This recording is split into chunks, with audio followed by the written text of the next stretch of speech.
These BMWs, I believe there's an Acura as well, for good measure, maybe even a Corvette or two. But when does Russell decide to drop the accelerator? He has gone now, and we are green here in Portimao for week number 2 of the League by Foxxtecca. It's a good start from Russell. You see a lot of jostling from positions in the background as they drop down in towards turn number 1. The Corvette looking to make a move up the inside.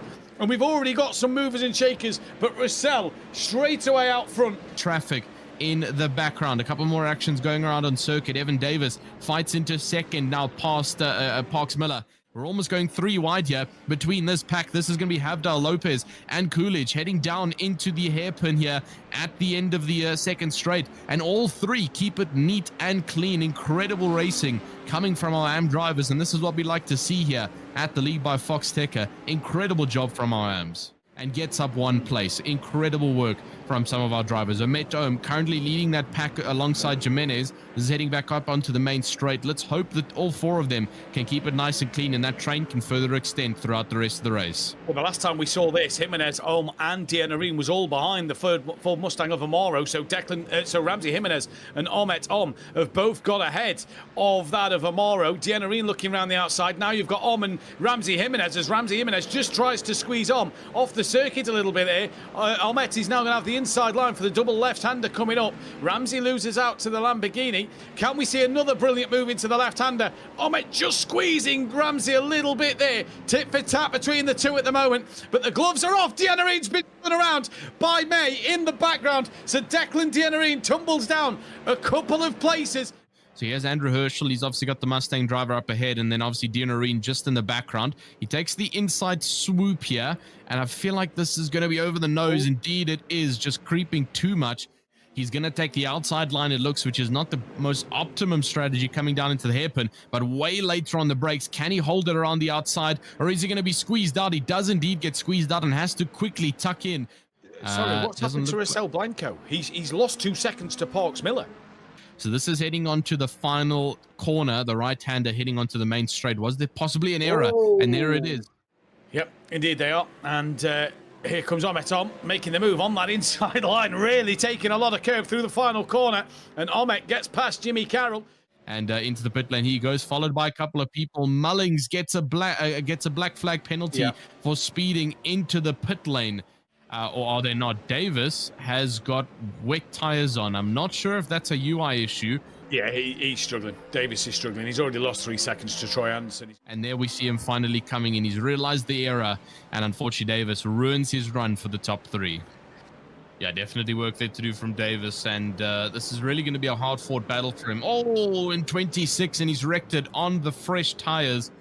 And Holloway also just on the back end side. He's going to be trying to find a little bit of traction here, but Mullings has gotten a much better exit out of the back corner, and it looks like coming up to turn number 1. Yeah, he's going to cut over the nose. My goodness, that is a good save from both the drivers. Let's have a look. And I mean, one thing to mention is that Troy Anderson is one of the students of Molly Joff. He's rocking the same livery.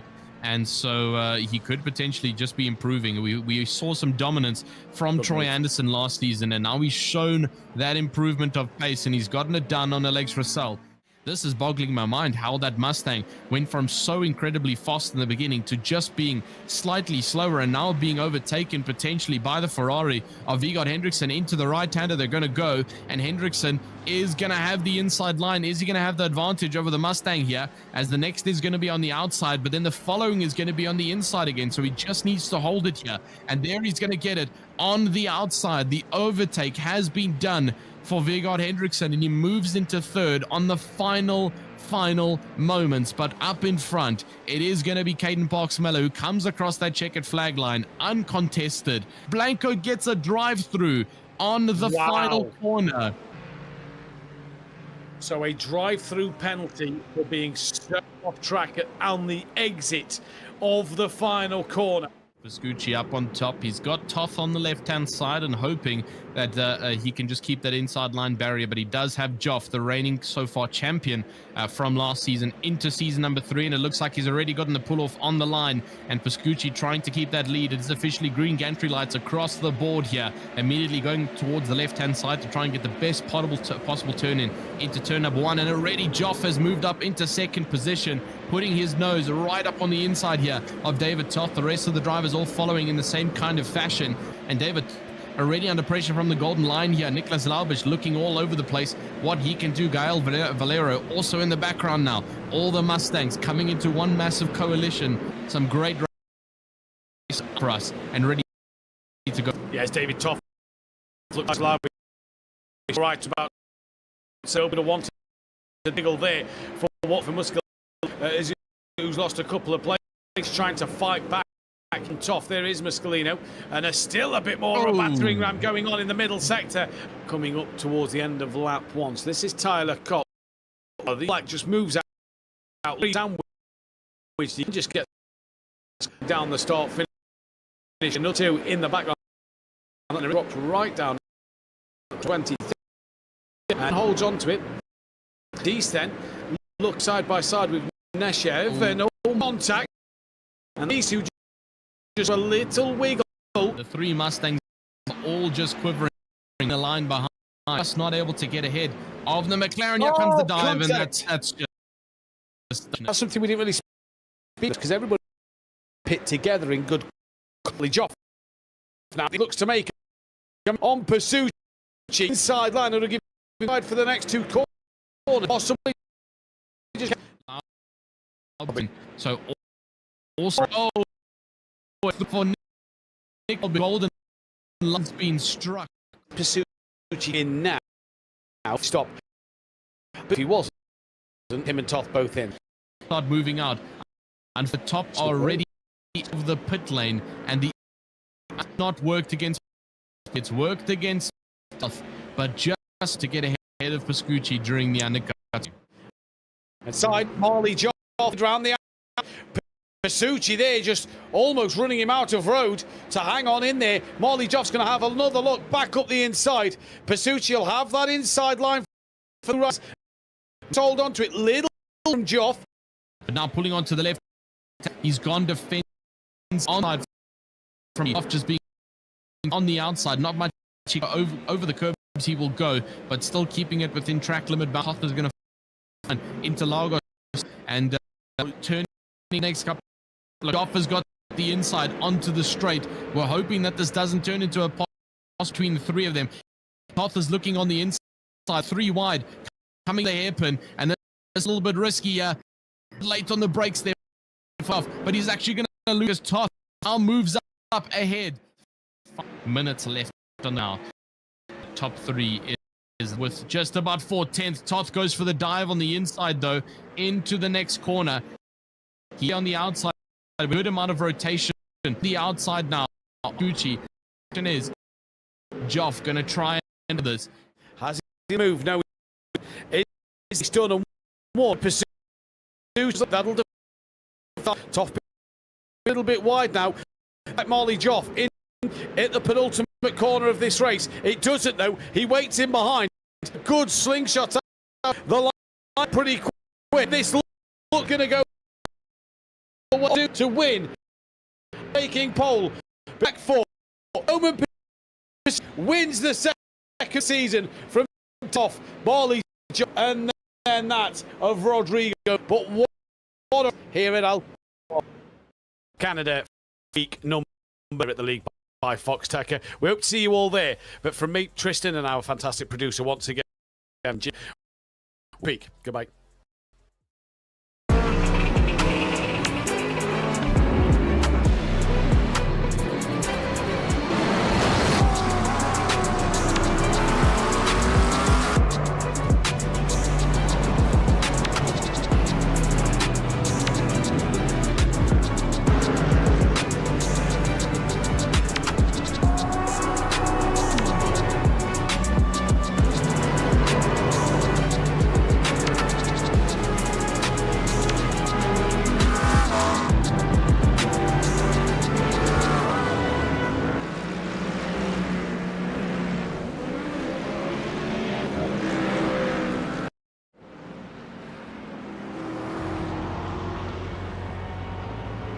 Good evening, good morning, good afternoon, wherever you are around the world. It is the League by Foxxtecca, back for week number 3 of Season 3.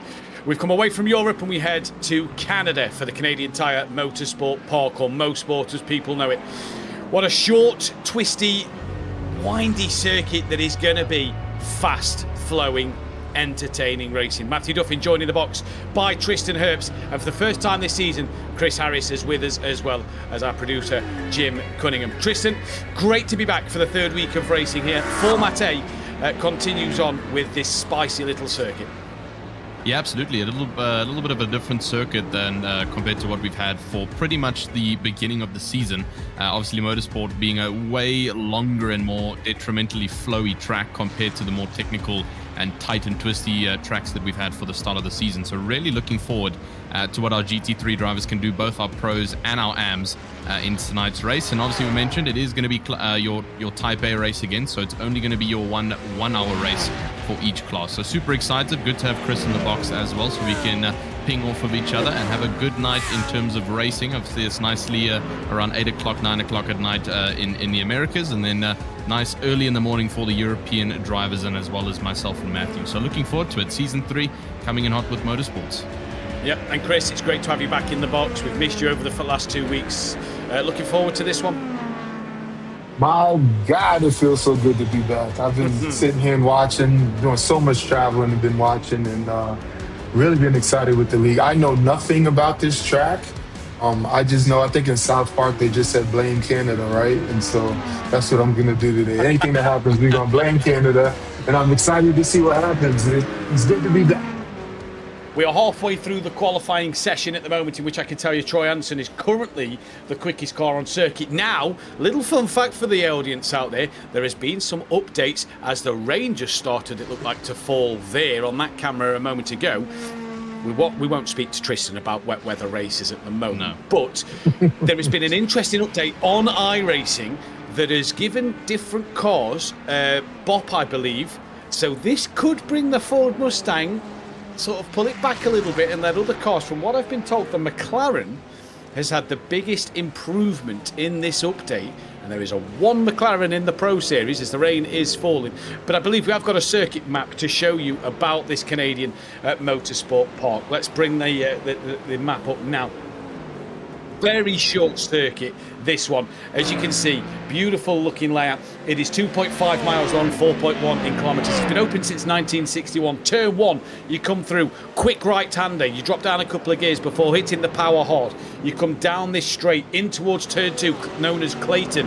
Through turn 2, you go a long corner. Bit of hurry up and wait at the start, and then bang, nail the throttle, out the exit. Down towards Quebec, turn number 3 you go. Another corner, just a little patient on that throttle before hitting it hard and powering your way up towards the little kink of turn 4. Cautious here, because you can take it quick, but you've got to hit that brake pretty hard before you come into 5 and 6 of Moss.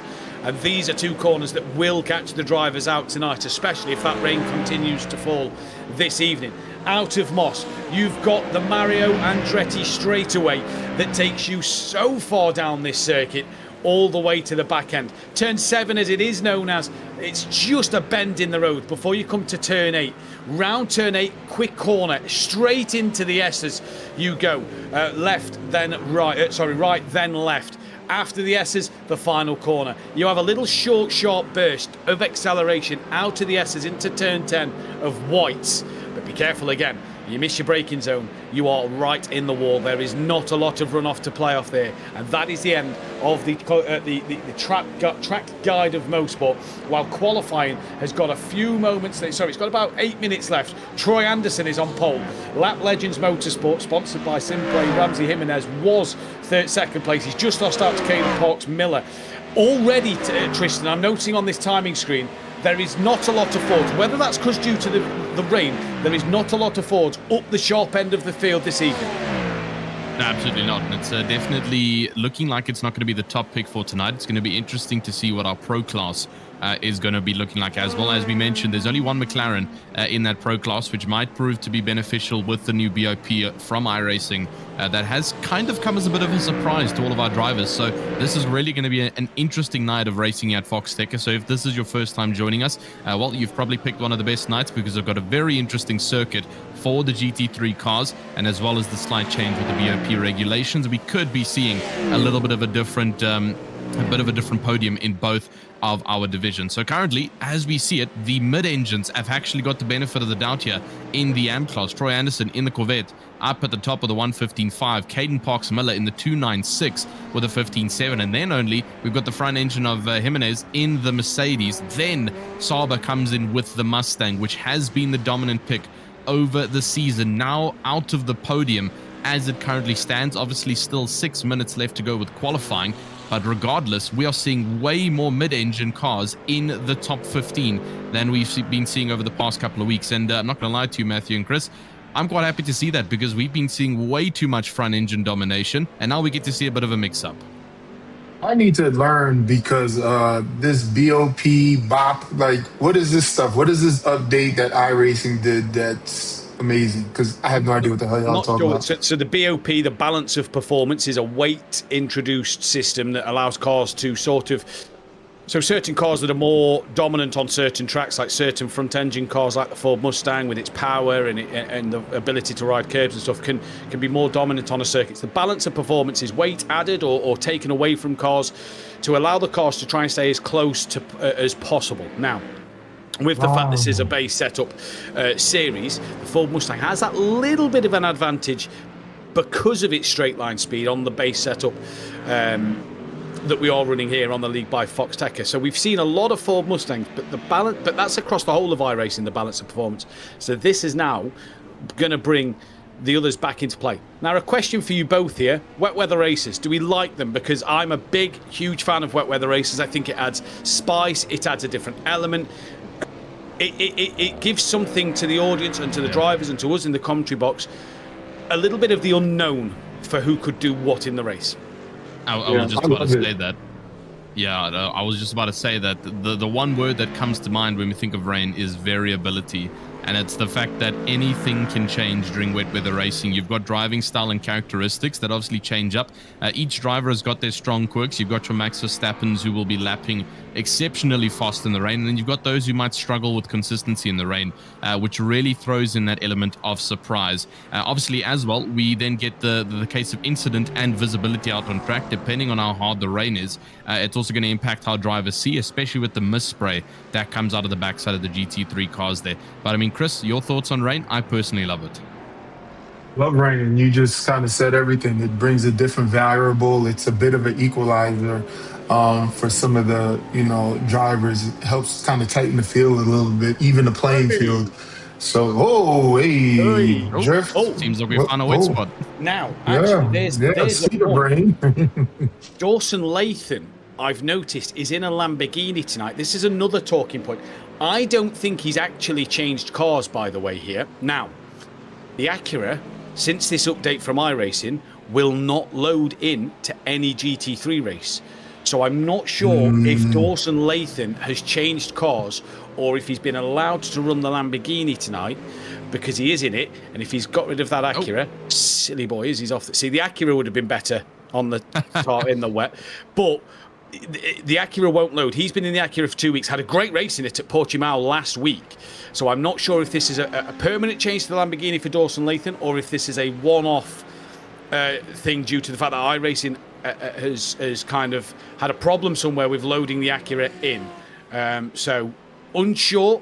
I've not seen anything in the Discord or anything. So we'll keep our eyes on that going further forward with Dawson Lathan in the season. 2 McLarens in the field tonight. They're apparently the 2 cars that have had the biggest improvement. So we'll keep our eyes on Sandy Rigama and Olivo.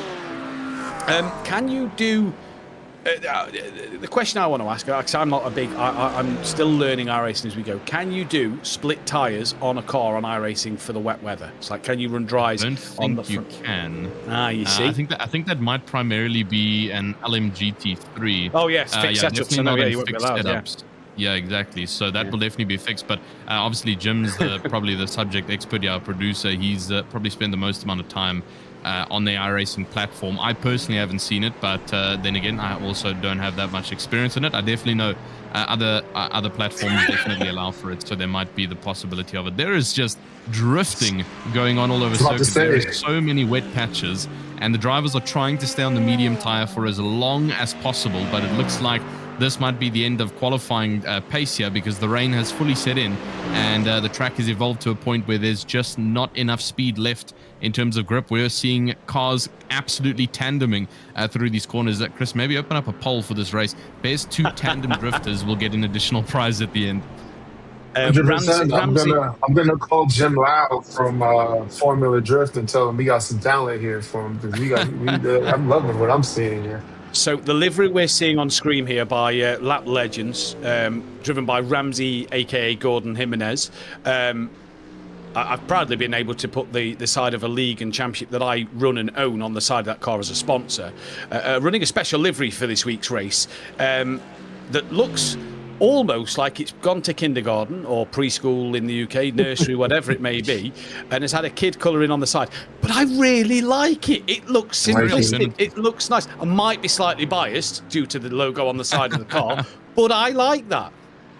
I saw it on social media this week before he came out with it, and I was just like, oh, I like that. So it definitely looks like my son did it, but it's kind of I like that it's different. Yeah, it's different. It's thinking outside the box. The thing I like about take it from someone that used to do lots of like livery designs and stuff.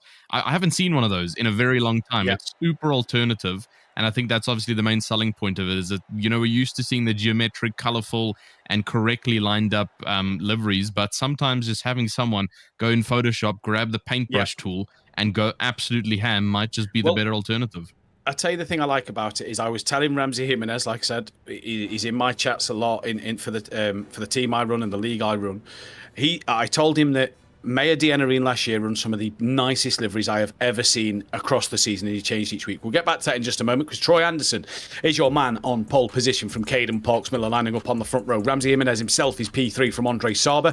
Kristen Hovdal is P5 from Peyton May. Evan Davis is P7 alongside Omet Om, with Vigard Henriksen in P9. Drew Metcalf is P10 from Dan Gorbatenko, and then Kamari Odom rounding out the top 12.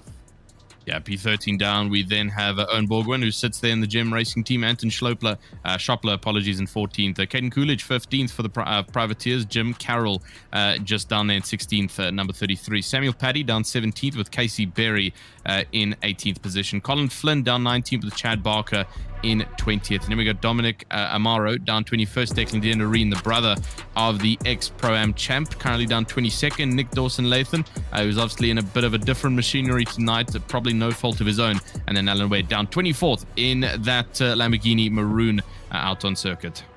Just got confirmation from Sam Fitzpatrick. He is in the Lamborghini just for tonight while that iRacing sort that out. Bowie Sewin is P25 from Nicholas LaRusso in 26th place. Archie Woods in 27th alongside Tanner Nebo. Joe Coleman is 29th from Oliver Sigurdsson, with Randy Olivo in 31st. Rain Woodside alongside him with Bartosz. Just check my notes. Bartosz Bashinsky is in 33rd from Alex Altoriso. Andrew Herschel will line up alongside Uvin Sandirigama. I believe we're almost at our end as well. It's Aiden Santiago Lopez down 37th. Ken Majori down 38th. With Landon Batts and the young guns starting a little bit further down 39th. The rain has been a bit of a challenge, but a good learning experience. Jeremy Alvarado, but down 40th position. We've got Lewis Holloway in 41st. And then Kristen Montgomery also joining the grid this week, which is great to see, lining down in the backside in 42nd in the red and black Borderland style Porsche for the Foxxtecca team. A 42-car grid in the rain. Boys, I think we're in for quite a night of good commentary and good entertainment for our virtual grandstand, because things are about to get slippy. I got to say something really quick. Drivers, I'm really, really sorry about this, but I'm going to install an electric button. Every time Matt messes up your name, you guys can shock the hell out of him without a problem. If anybody wants to message me on Discord, please do so I can get your name right in the future. They've rounded the final corner then.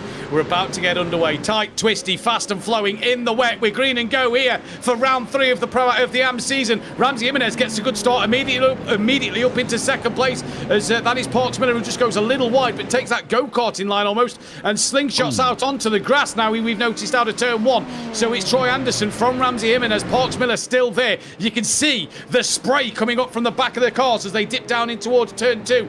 How much visibility is going to be an issue as the race settles down. We'll get Jim to go on board. Thankfully, though, through the first quarter of the lap, everybody looks like they've made it through. Jimenez tucking to that inside line to try and fend off that of Parks Miller, who is looking all over the back ring. Woodside's already got a penalty. That may have been a jump start from him in this race. And this is Davis in the Ford Mustang, who has been fighting Parks Miller hard, and Russell Blanco, but I've not seen Russell out there at the moment. There's a bit of contact, and Davis into the side of Havdal, spins him around and continues on his way. Yeah, Woodside seemingly getting a penalty there for speeding on the rolling start. Unfortunately, that's not going to set him up for a good start, but neither is Havdal, all the way down to 24th, unable to get that car spun around in all the mist. And there we do see him all the way down there, 28th position, now rejoining alongside Baczynski and Holloway. There is a massive amount of mist, and we'll probably go on board with one of our drivers shortly, just to give you all the experience of what one of our drivers would be experiencing, possibly somewhere in the mid-pack. Here's on board with Dianarine, and as you can see, absolute chaos. This is a slow corner, and there goes the Mustang. That's Barry off the track, and here comes the fast corner. As we get onto a straight, the more mist will come from the cars up ahead. Metcalf just up ahead in the Mercedes, and you'll see him now on board. As we go onto the back straight now, watch the mist just grow on these cars, and unfortunately it becomes almost impossible to drive these GT3s, and this is the caution of the rain. This is the caution of the rain. The leader, Troy Anderson, will have perfect visibility, but he'll be the first one to approach every corner with caution as Davies now gets ahead of Parks Miller up into third place. And look at how wide some of the drivers are into turn 3. They're all going down. Parks Miller is off in the grass on the outside of turn 3, tumbling, skittling down the timing tower in this race. And what a mistake he's possibly made there, as that's why Davies may have got through. But Anderson already has a big lead. There are cars absolutely everywhere. The rain is really hurting some of these drivers, and it's through no fault of their own that these mistakes are happening. Yeah, this race is brought to you by the Weather Channel and RainX. Don't even worry about it. Yeah, no, we've got full weathermen on the left and right hand side, obviously diagnosing the track as it goes. But Chris, this is, I suppose, what we get when we pump the rain at these kind of circuits, and especially a circuit where the drivers are spending so much time at full throttle here at Mosports. And this is going to be interesting to see how each driver manages caution. Omet Ohm, though, no caution from her. She makes the overtake on Vigard Hendrickson on the back straight, now on the right-hand side, hoping to get a nice swoop in from the Bully Boys team, and looks like she's going to be successful with it as well. Great move up into 6th position. And like Matthew said, Anderson's got the clearest mind up in front, but he does have to approach every corner with the possible risk of locking up or losing the rear. Davis now up into 2nd position, gets ahead of Jimenez on the final roundabout of White, coming back onto the main straights. And this is an incredibly packed up grid towards the front side. A couple of our drivers have begun distancing themselves, but you can see it from Amet Ohm down to 10th. Still lots of opportunity here for overtaking. Back on with Saba, though. He's also just trying to manage the rain, and lots of drivers have unfortunately become a couple of lawnmowers throughout the race. It's only 3 minutes in. We're going to run out of grass by the time this race is over. Indeed, we are going to run out of drivers by the time this race is over. And Amet Ohm here is really trying to make up some moves.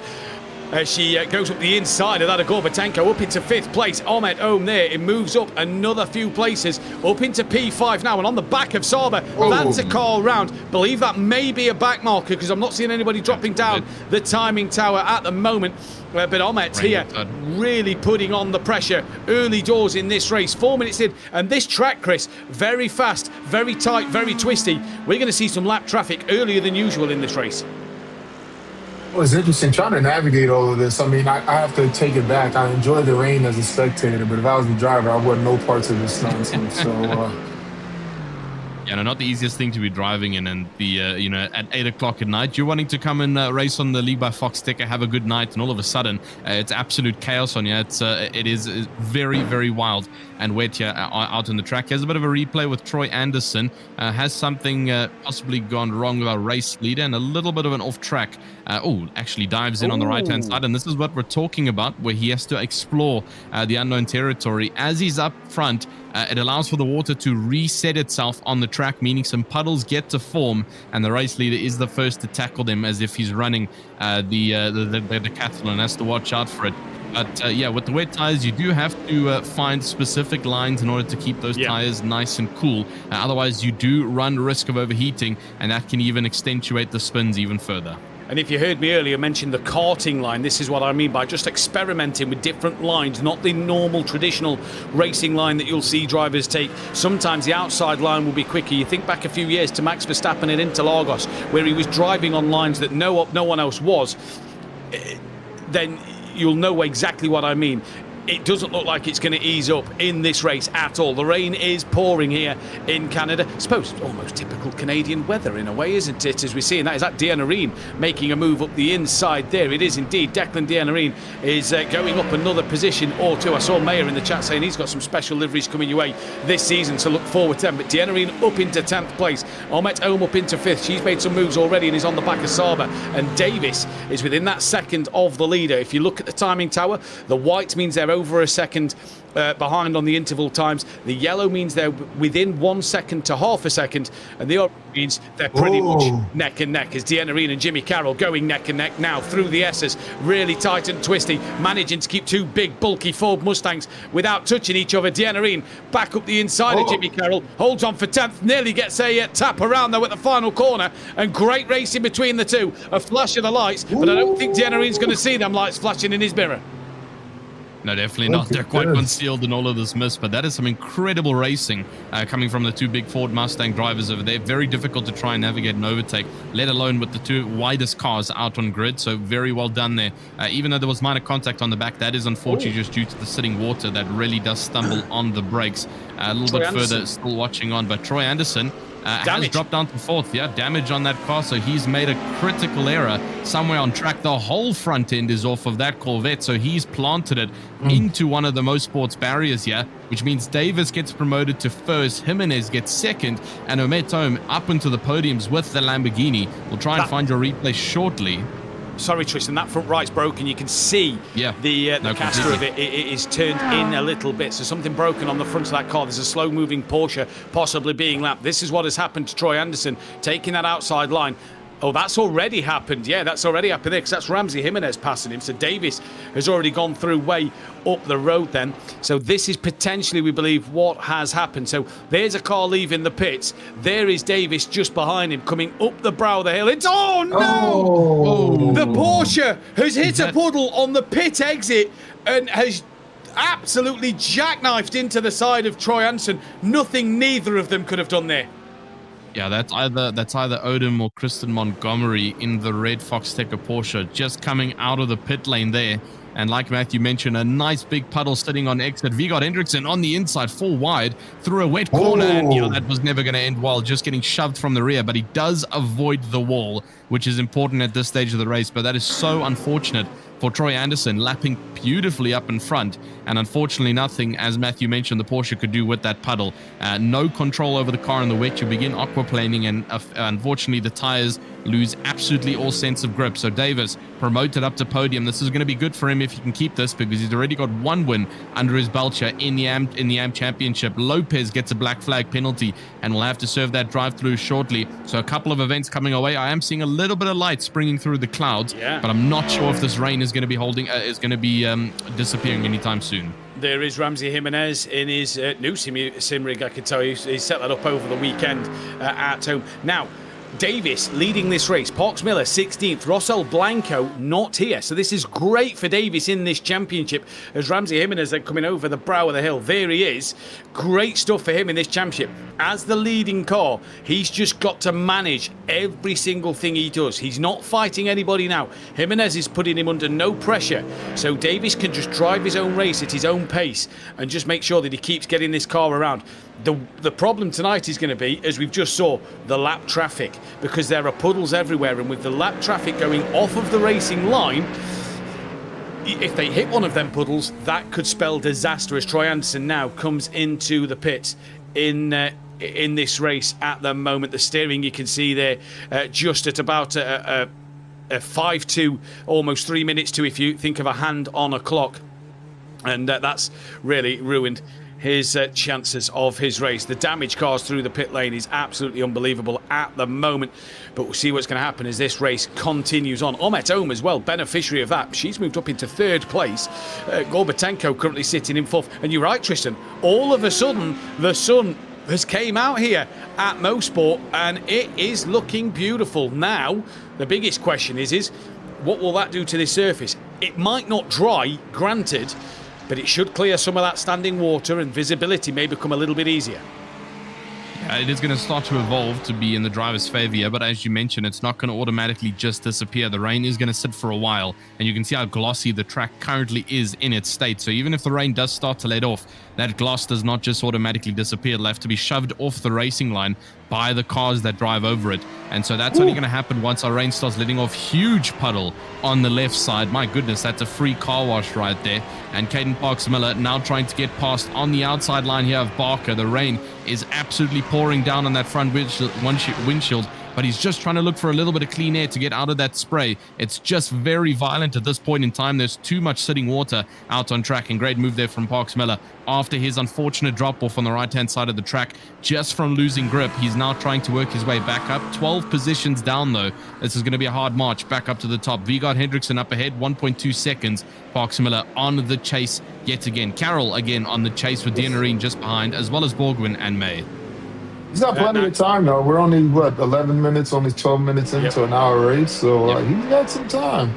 And anything can happen, Chris, in these conditions as well, can't it? That's the beautiful thing about a wet race, is it's not over till the checkered flag. And in these conditions, it's a lot harder than in the dry. Look at the spray coming off the back there of Saber's Ford Mustang. You can barely see the brake lights as Jimmy Carroll just creeps onto the back, snakes almost under the braking, in towards the double right-hander, opens the corner up as much as he can. And he's going to try and get as better exit as he possibly can through the double right-hander there. It looks to stay in that slipstream now down the Mario Andretti straightaway. But this is a fantastic race at the moment. What a calendar we've had, and these conditions. Well, I saw Sam post the weather last week, and I saw that little bit of rain. I could only have dreamed for this amount in what has been so far an absolutely extraordinary 12 minutes of racing as Jimmy Carroll sends one up the inside of Saber. He didn't see that one coming. Great move from Jimmy Carroll there, P5 for him. Yeah, great move up there. Into the top 5 he goes. In terms of the pro race, though, it does look like the rain is going to completely let off to about 10% chance. So not too much that's going to be going on in the pros, but the AMs unfortunately have been thrown the test of time, and the character building is at an all-time high right now, because if the drivers are relatively new to iRacing, that's already quite a bit of a difficulty here at the league by Foxxtecca. Now adding rain on with obviously the very advanced rain physics of iRacing, well, that's just a triple challenge. Omet on the backside now of Ramsey Jimenez. Let's hope that new rig of his is going to give him the upper hand, because Omet Ohm, extremely fast driver from the Bully Girls behind, and obviously had a bit of an eventful start to her season here in Foxxtecca. Last week she had a pretty good finish to it, but now on the back end of Jimenez and almost making contact with the rear side of the Mercedes GT. I think she almost did scrape the front a little bit, but I think all is fair and well on both cars. So now Omet Ohm again looking for somewhere to overtake that's not going to shunt the drive up ahead off the track. This is the difficulties, though, in the rain with a difficult track for overtaking. On the inside line she goes. Is it going to be enough, though? In the rain, you can just see the 2 sparks of spray. And is it going to be enough? Onto the right-hand side line now. Jimenez will be forced wide, but not enough for Ohm, and she has to resort back into the spray. He has to resort back into the spray. It's not done yet, because she tries back on the inside line. She is dancing all over the place at the moment, and Omet Ohm has to settle to tuck behind Ramsey Jimenez for now. Oh my days, what an epic battle this is turning out to be. She's going to look up the inside into turn 1. Ramsey seems to be having the advantage on the outside lines, where the grip seems to be at the moment in these wetter lines. Omet Ohm might need to rethink the strategy. The inside is not working, and you can see the flashing light of Ramsey of the spray as they just up Ramsey. Is he understeered onto the grass there? No, he hasn't. It's just the way the corner's gone. I cannot tell on board there what Ramsey has done, Chris. I was going to say this earlier when we went in her cockpit view. Like, it's just whitewash. You can't see anything. So the fact that she's navigating this and racing how she is, it's absolutely amazing. Yeah, this is the difficulties that it comes down to with racing. Is the only thing that can prepare you for that spray is experience. The more and more time you get to sit behind another driver, and the closer you get, the closer that spray is going to go directly onto your windshield. And so we just saw the view now of Omet Ohm, and it is incredibly difficult conditions there. I mean, like Matthew mentioned, we could barely see the way the track is twisting and turning. All you see is the brake lights and the flashing of the rain harvest light at the bottom. That's just allowing letting the drivers behind know that there is indeed a car up ahead, no matter how much white spray that they're currently seeing. Omet pulls back, as there's a car on the inside. My goodness, there's chaos. It's Davis. It's Davis. It's Davis has gone off the track. What on earth? There's huge contact. 3 cars off in a long pile on the right-hand side of the track. This is going to be a field test for our producer to try and find what on earth has happened. But Davis has fallen off of the throne.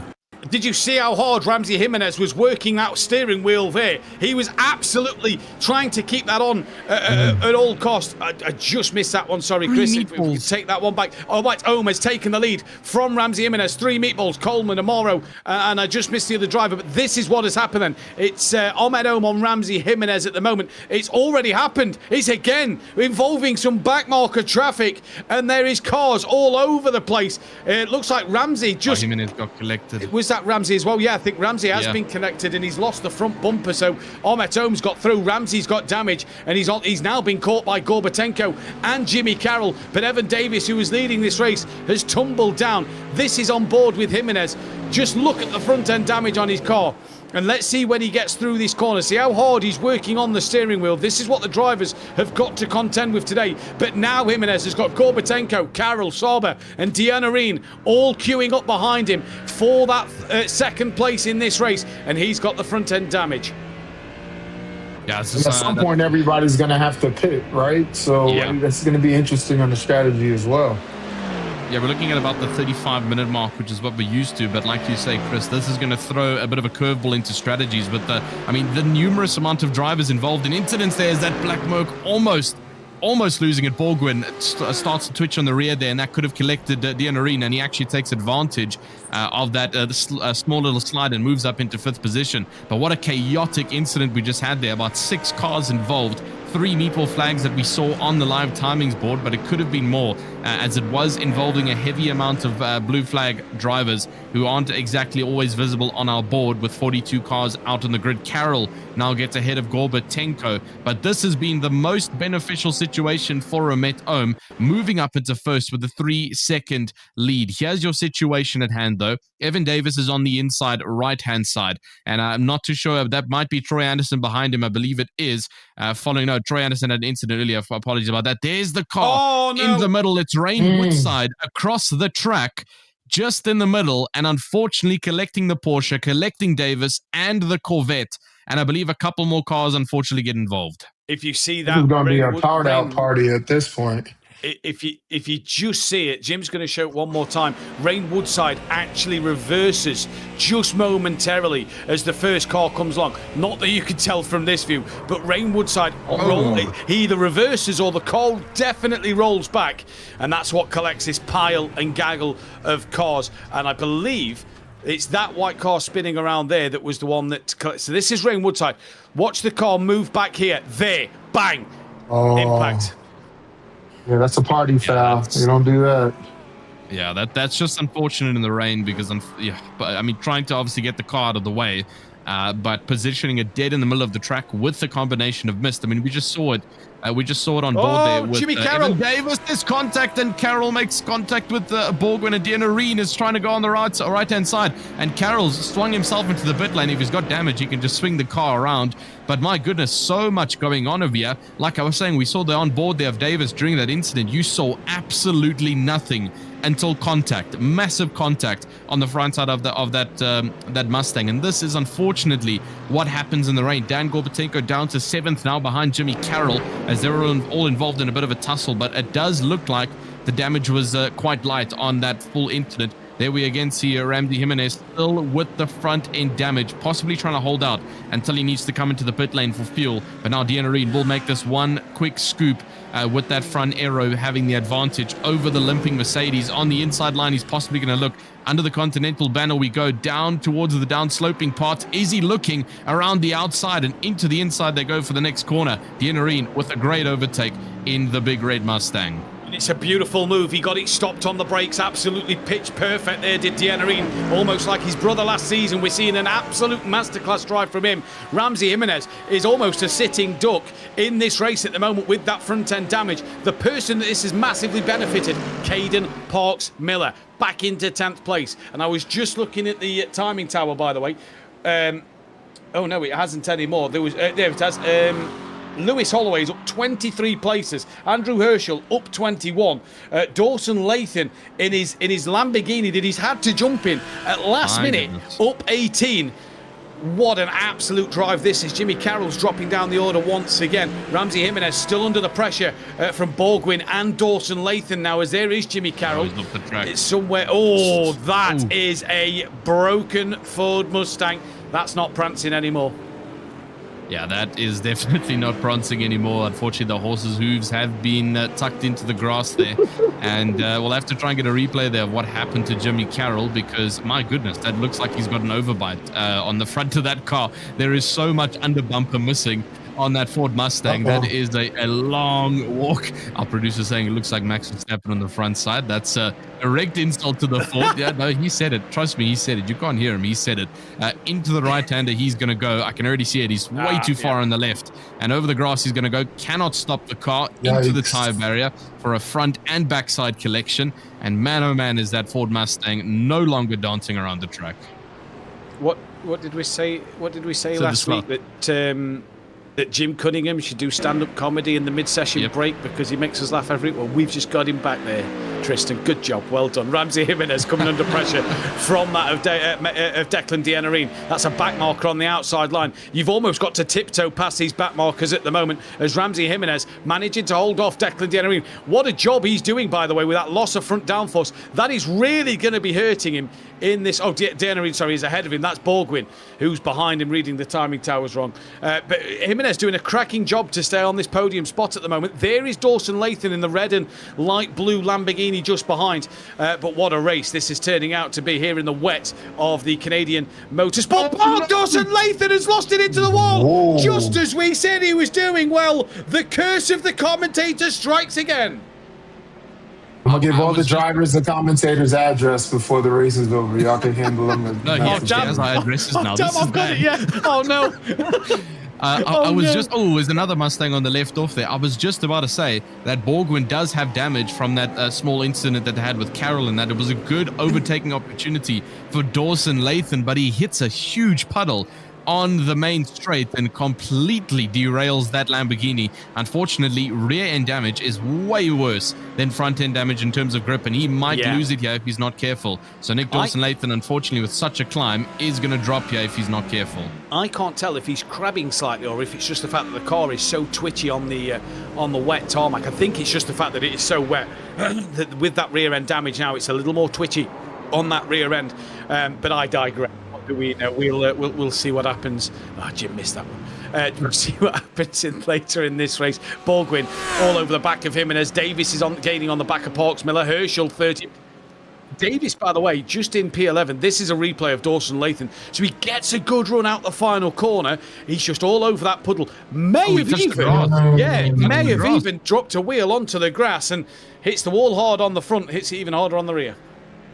I think that's actually what caused it. I don't think there was a physical sitting puddle on the racing line because no other driver suffered from it. I think it was just going a little bit too far left in the chaos of the spray up in front of him, and that's just enough for the tires to spin too much on the wet grass, completely derailing the grip. Back up on top, though, with Omet Ohm, who seems to be having a consistency race of an absolute masterclass. And I'm not going to lie to you guys, I feel like she does deserve it. She had a bit of a wreck for race number 1 with it not being her way. Race number 2 went slightly better, and here comes round number 3 with pretty good. Race number 1, obviously Troy Anderson had a bit of an incident on the exit of the Spa pit road, and that all handed them a drive-through penalty for exceeding on the white line. Race number 2, though, she did significantly better with some consistency. This race, though, in the rain, looks to be her chance here. 5.5, almost about 5 seconds behind is Dianarin, as he's also chasing. Good opportunity as well for the brother to strike back on some points in the AM Championship here, as he sits second. Jimenez, like we mentioned, doing an absolute masterclass of a job keeping that damaged Mercedes up in third, and I believe he is trying to hold out until the pit window is a valid option to try and get that car in, and then he'll possibly repair the car. Back there with Andrew Herschel, someone's off on the left, it's Schoppler. Yeah, it's Schoppler. He's gone off with the BMW, and man, this is not going to be the last car we see, and he's in the wall. That looks damaged on the front and back, unfortunately. Yeah, it does indeed. Great to see the Golden Pigeon just coming through there in this race. Just roll it back, That's there right, we roll go. it back, yeah. That's it. I'm now onto the circuit. Off we go.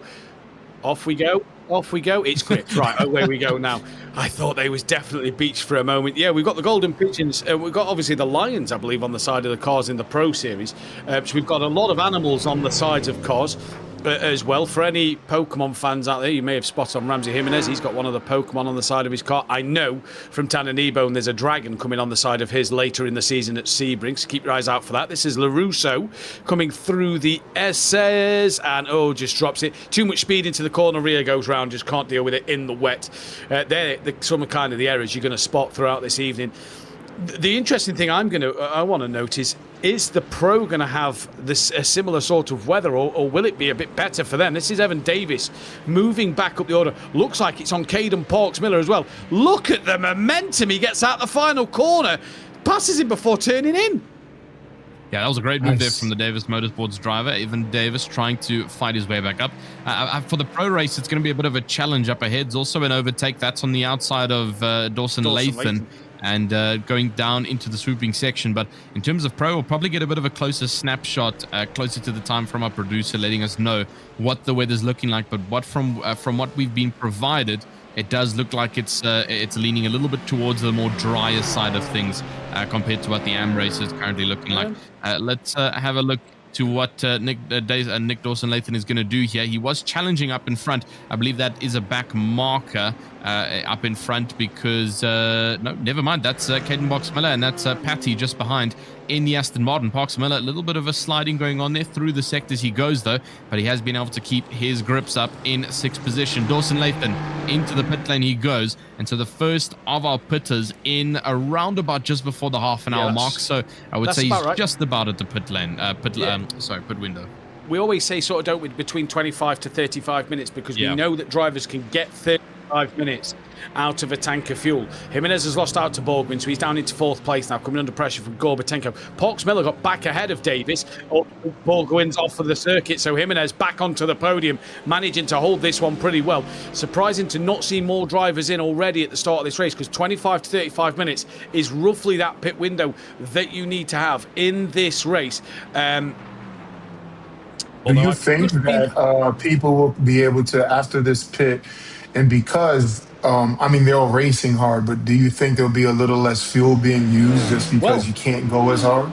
It's funny you've said that, Chris, because I've just been tagged. Me and Tristan have just been tagged by Sam Fitzpatrick, who said, unsure if these guys will need to pit for fuel, as so little fuel will be being used, and the Pro has a lower chance of rain. So the rain starts to just creep away for the Pro Series later on in the programme. So could these guys maybe go that little bit further? That is a big, heavily damaged Ford Mustang. That looks like Jimmy Carroll. It is. There's the meatball flag, P15. What has happened to Jimmy? We've already seen him with the broken Ford Mustang. He's coming over the hill, and that's just the damage on the car. He's not wanting the car to turn in. Oh, no. One of my biggest pet peeves is seeing cars just roll back onto the circuit. Jimmy Carroll in a bad way there. He will need to bring that back into the garage.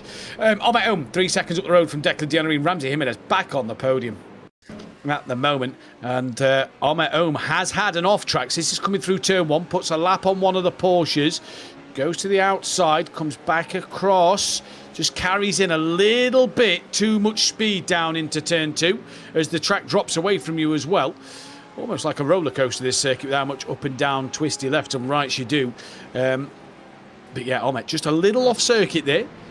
Nothing major to worry about, as back down to Declan Dejanerie, 3.7 seconds behind. Tannen Ebon's just got ahead of Dawson Lathan, who I believe is back in the pit lane. Yeah, it looks like Dawson Lathan's having a bit of struggle. He's down to 24th now, so back into the pit lane he goes. Possibly missed something in that pit lane. Berry does get a black flag penalty. That is unfortunate for the driver down in 23rd. It's already down so far for Casey Berry. And looks like this happened after the pit stop for the reason why there was an additional. Okay, the Porsches, I mean, the Mustangs on the left-hand side. Does it affect Dawson? And same thing that we saw Carroll's initial incident. Off into the left-hand side he goes. That's going to be minor left side damage. I don't think it's enough for suspension, but he's clearly had a bit of a struggle with the car, though, because he's pulled into the pit lane. And so possibly a little bit of left-hand side suspension damage that's caused the car just to not respond how he wants it to. So back into the pit goes Dawson Lathan. And from what was an insane drive in the car that he's not used to, has unfortunately turned into something that he was not expecting. Down into 25th currently in the pit lane. Another one of our BMW drivers. Off he goes in the same spot that we just saw. He can't catch it. My goodness, that was close. And he almost collects Jimenez and Borgwin through the next corner sequence. But Jimenez is one of the luckiest drivers. Bar that front end damage, everybody that gets in front of him seems to have a moment and end up off the circuit, so he goes back onto the podium. But this is now Borgwin trying to attack the back of Jimenez's Mercedes-Benz. Gorbatenko is the car off. Berry has got a black flag drive-through penalty for potentially off tracks that they have received, or speeding in the pit lane, whatever it could have been. Tananebo now into the pits, 30 minutes in this race. He's now coming to the pit lane, Berry in to do that penalty.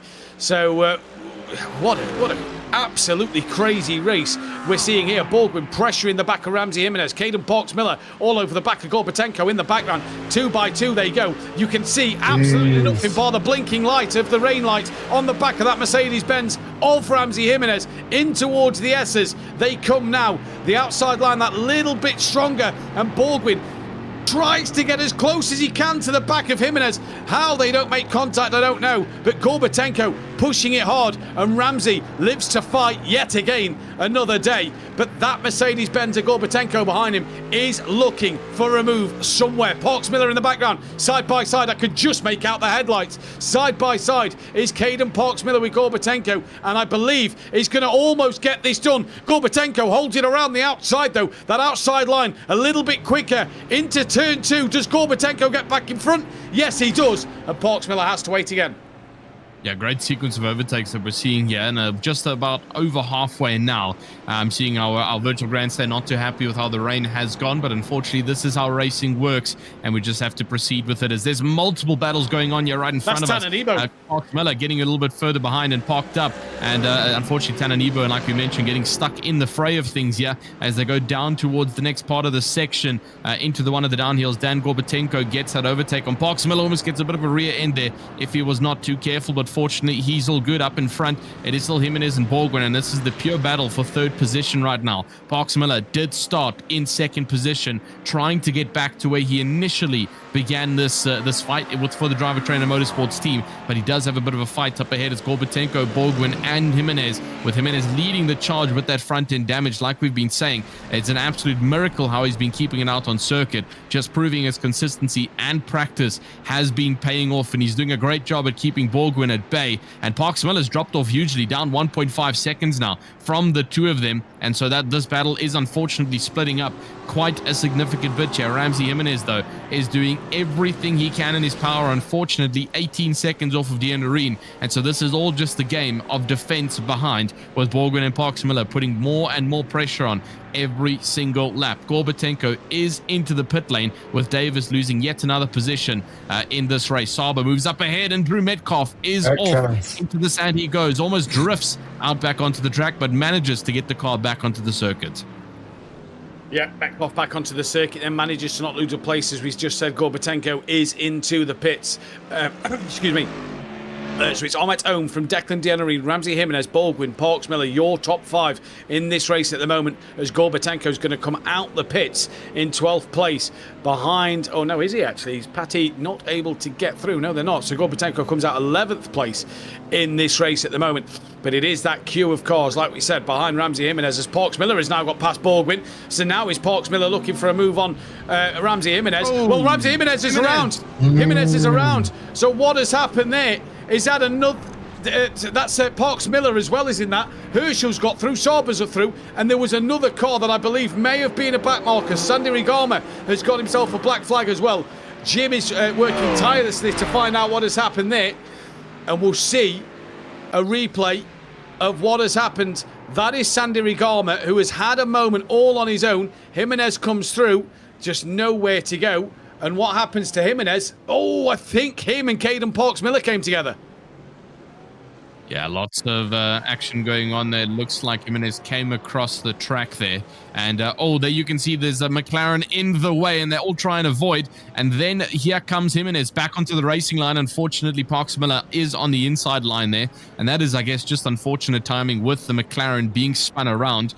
Fortunately, Jimenez didn't get too much contact, but he did get stuck in this bit of a grass loop as he just narrowly avoids the escape road wall just on the right-hand side. So he has to do a full spin around to get that car pointing in the correct direction. He has officially come into the pit lane to serve that damage, and like we've already been informed, I don't think our drivers are going to need to come into pit at all. We'll have to keep our eyes on the top three though, with Ohm, Dianarine and Saba, to see if either of them in the next 25 minutes are going to be coming in for any reason at all. Andrew Herschel now loses out yet again to Parks-Miller, who's back onto his tangent surge to try and get back up into second place, but obviously now quite a long far walk away, 3.5 seconds or so from Saba, and then another 32 seconds away from Dianarine. So quite a bit of a charge that he's got to make here if he wants to get up there. Bit of a back-end spin from Andrew Herschel, but he maintains it well. There we see Declan Dianarine for the DO Racing team, currently in a bit of a no-man's land. Nothing up in front, nothing behind, just keeping the Mustang consistent. And he's also been limping with that front right damage the entire race, and also managing it quite consistently. Omet in the traffic, someone's off on the right-hand side. And thank goodness that car stands still. That could have been the end of it for Omet if that car decided to come right. How many leaders have we seen in this race be collected by back markers in this one? I believe it was Ken Majori, who's just had a moment, bounces off the wall. And look, that's not Majori rolling back onto the circuit. That's him bouncing back into the circuit, completely out of his own control. And we have seen a lot of the leaders today. Your heart has to go out for the likes of Ramsey Jimenez, and we saw Davis got collected in an instant. Troy Anderson as well got collected in one, because it's just out of their control in this race. But my oh my, what an entertaining race! That's an incident right in front of Karsten Halfdale there. The Ford Mustang collects. Didn't see what car it was, but collects a car just rejoining onto the circuit. And oh my days, it is an absolute horror show here at Canadian Motorsport Tyre Park. And what a crazy race we're seeing here in this one. It's going to be a busy highlight show for at the start of next week's programme. This is Bowie Suin. There's the car just slow on the inside line. It's a Porsche that is very slow. And Bowie Suin I'm a bit confused. Yeah, I'm confused. Did he not see the trail on the right-hand side of the circuit? I mean, there's the trail. It's pretty clear to see. Yeah, I mean, look, if you can't see that, I don't know what's happened. I don't know who he's hit, but and then the grass just absolutely takes the control of the car. And the damage. Look at the damage. You can see how much he's fighting. Look at that. It's pulling to the left. So what a shame. Omet Ohm into the pits from the lead of this race. We said we might not need to pit. Omet Ohm has clearly felt the need that she does need to come in to the pit lane then. So hopefully this is just a routine stop. Looks pretty routine, and away she goes at the moment in this race. And Parks-Miller has just got past Saba up into what will be a net second place if these drive the net third if the rest of the drivers have to pit. Ramsey Jimenez fixed damage on the back of May for 12th place. Yeah, we're going to watch out now for Ohm. She is on fresh tyres. We saw her go up on the Jack 4, so just need to watch her on that outlap just to make sure she doesn't go off, as cold tyres, especially in the rain, can become a little bit tricky. Looks like she's managed it, but she is quite slow with the two cars behind trying to get past. That's Evan Davis, and that is for position, currently fighting it out. The big question is, though, are the rest of the drivers in front going to also come in for a pit stop, or was she feeling it was only necessary with the rest of them planning on holding out for the rest of the race? There is no mandatory pit stop, but there is a fuel limit of 60% tank. But like we've been saying, with the rain being here the entire race, and Evan Davis goes up on the inside with the broken back bumper and looks to make an overtake, unfortunately way too sharp, and completely ruins the line. Now back behind Omet, there is a lot of trail coming here, and these three drivers have to be careful not to make contact with each other. Met still trying to get those tires neatly warmed up for this part of the circuit, and very aggressive Evan Davis trying to get his positions back here. So let's hope we can avoid any kind of contact between these, the battle for fifth position right now. Apologies. The driver behind is not a part of that fight, as Jimenez almost clipped the front of May. Just up ahead, but fortunately just avoids. He's got his bumper back on. Matthew, he threw an absolute masterclass without one. Let's see what he can do with one on. Well, he's caught onto the back of May, and he's now trying to make up the positions he's lost. Declan Denerim, by the way, pitted and came out 7 seconds in the lead of Parks Miller. So what has happened to Ahmet Ohm? Because she is now about 16, 17 seconds behind that of Declan Denerim, and now Davis has got past her. So Ahmet Ohm, has she had a moment as to why she's pitted? It looked routine from what we saw. Doesn't necessarily mean it was. Coolidge into the pits as well. So we are seeing drivers pit in this race at the moment. So maybe the fuel usage is a little bit more than what we was predicting or expecting in this race, with it being wet weather. One thing we can say, Chris, the rain has definitely shook up this grid today. Listen, you know that meme of Michael Jackson sitting in the movie theater eating popcorn? That's how I feel right now. I'm just watching the action. It's amazing watching everybody trying to muscle these cars. I know somebody on the chat isn't happy about the setup, but listen, this is racing, and we're trying to figure it out. But rain, you can't control it. Yeah, I'm reading the comments as well, and I have to agree with you there, because the rain adds a different element. It spices the racing up. So yeah, but Jim's been looking. We can't see anything that has happened to Omet, so we're not sure if anything has. And by the way, while we've looked away, Ramsey Jimenez was 13th. He's now up into 10th. So with that front bumper on a charge at the moment, trying to hunt down after Borgwin, but he's got to fend off May for the time being. Couple of lap traffic, a bit of lap traffic in the way of him. Metcalf is on the pit exit, and it's just lost out to Tananebo. And Altoriso has got himself a black flag in there as well. But yeah, this is going to be an interesting race. Parks Miller, did he pit early on after his spin? I don't recall seeing him in the pits, and he's only 6 seconds off the lead. So Caden Parks, oh, there's a spinner just in front of Ramsey. Collect somebody. Did they collect Majors then? They did. I think Majors got an incident point for the back markers spinning in front. Yeah, it looks like Peyton May did get a bit of a collection and then got in the drive-through due to the incident point limit. So it looks like one of the backmarker Porsches just losing out, and May unable to avoid, which is super unfortunate for the driver. And we'll try and find a replay there just to see what happened.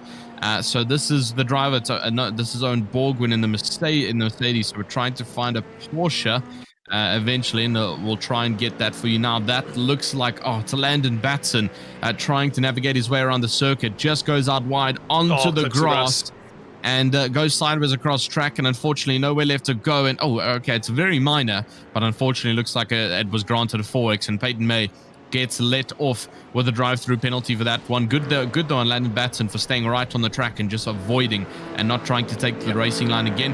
Very minor contact though coming from Peyton May that she carries now. Can I just say, Tristan, as well, right? We're seeing a lot of experienced sim drivers here struggling in these wet conditions. Let's not forget, Landon Batson is 8 years old. So doing a terrific job to be out there on the grid in the first place. We're seeing experienced sim drivers here really struggling and making their own mistakes and incidents. So Landon Batson, fair play to him for keeping going in this race. And here is Ahmet Ohm, just about to put a lap on what looks to be the Simplay racing car of Tana Nebo. So through she goes, back up into 5th place. Although she's off. Rejoins. So that's it. She's straight on the anchors there. Oh, dear me, nearly into the Mercedes. And here's Ahmet. She's parked it. She's out of the race. She has parked the car. And into the pit she comes, and that is Ahmet done. Yeah, black flag penalty, unfortunate for her, and gets a bit of gets the drive-through penalty. That's so unfortunate just to see her disappear, and it looks like she has also left the session from what was a dominant strike up at the top spots of this domino-affecting leaderboard, has unfortunately resulted in a huge loss for Ahmet Ohm, and from what we thought would be redemption from the first 2 rounds is unfortunately going to lead to yet another round with no points on the board for her, which is so unfortunate to see. Declan Denerim, though, this is great news for the Canadian driver at the Canadian circuit, who now takes pole position in the Mustang, and obviously that's where the special livery comes from. It's fully Canadian colored, and hopefully that gives him some luck. 45 minutes into this race, last 15 minutes, I'm not even going to say of battling, it's the last 15 minutes of pure survival that Deanarine's got to do. 7 seconds behind is Parks Miller. That's quite a big gap that he's got to work with, but he does need to watch out with the management of the blue flags all over circuit and hope to not be collected like we've seen with a couple of our other drivers. Sauber into the pit lane now. Davis moves back up into third. Parks Miller has gotten what he wanted and returns to the podium spot in second, but there's a car spun in front of him. My goodness, that was close from our camera angle, but good avoidance from Parks Miller to keep second. And also Parks Miller, can he get to the end of this race? He's yet to come into the pit lane. Can he get to the end of this race? That's going to be the biggest question to ask. This is Parks Miller with the moment for the car in front, the BMW M4 in front. You can see how much Parks Miller is working to keep that car soaring at the steering wheel to keep it, on the circuit. As you can just see a mist, and then all of a sudden, right at the last moment, you'll see a BMW M4 sideways. Although that is... yeah, there it goes. Just went sideways. It actually was just the... Oh, he's lost it. He has. He's had a moment. Yeah, Davis has got through. So he just had lost it. I thought he was about to, as it all of a sudden paused. So yeah, he's definitely had a spin for Caden Parks Miller down in third place. And hopefully no damage for him. This is what has happened though, Tristan. So we've just seen him come past this Ford Mustang that just has a moment there on the curb. No, he actually didn't. So maybe we saw the wrong replay. Drops it in the puddle. And through goes Evan Davis. Yeah. And Parks Miller is yet to pit. So will he come in to get that damage repaired? Well, the issue is that if he does pit now, it's going to drop him severely down. And there he does indeed come in from the front end damage he's just experienced in the car. That is very unfortunate. Yet another driver who we thought really got the redemption that they needed yet today at Mosport, and it just hasn't happened for Parks Miller, who's now going to lose out on Sauber. He's going to lose from Herschel, Borgwin, possibly even Jimenez, depending on the amount of time that it's going to take to repair that damage. So for Parks Miller, that podium is long out of the dream here with only 14 minutes left to go. Costin Havdal a little bit further down. Remember that this is the driver who got the first incident out of today's racing, has managed to navigate back up into top 10. 4 positions down from their starting position, but a great move up into the top 10 will generate some good points in this Type A race and will continue to go forwards. 14 minutes left though on the clock. It is all a game of survival now in the white mist of death, which is pretty much what it's been the entire night. As a driver struggling in the background, that Mustang almost losing it yet again.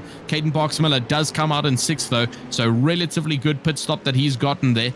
Still chaseable though on Borgwin and possibly Herschel to try and fight closer towards that podium spot. By the way, Declan Deanarine leads this race up 21 spots. Andrew Herschel's up in 4th place, up 31 spots.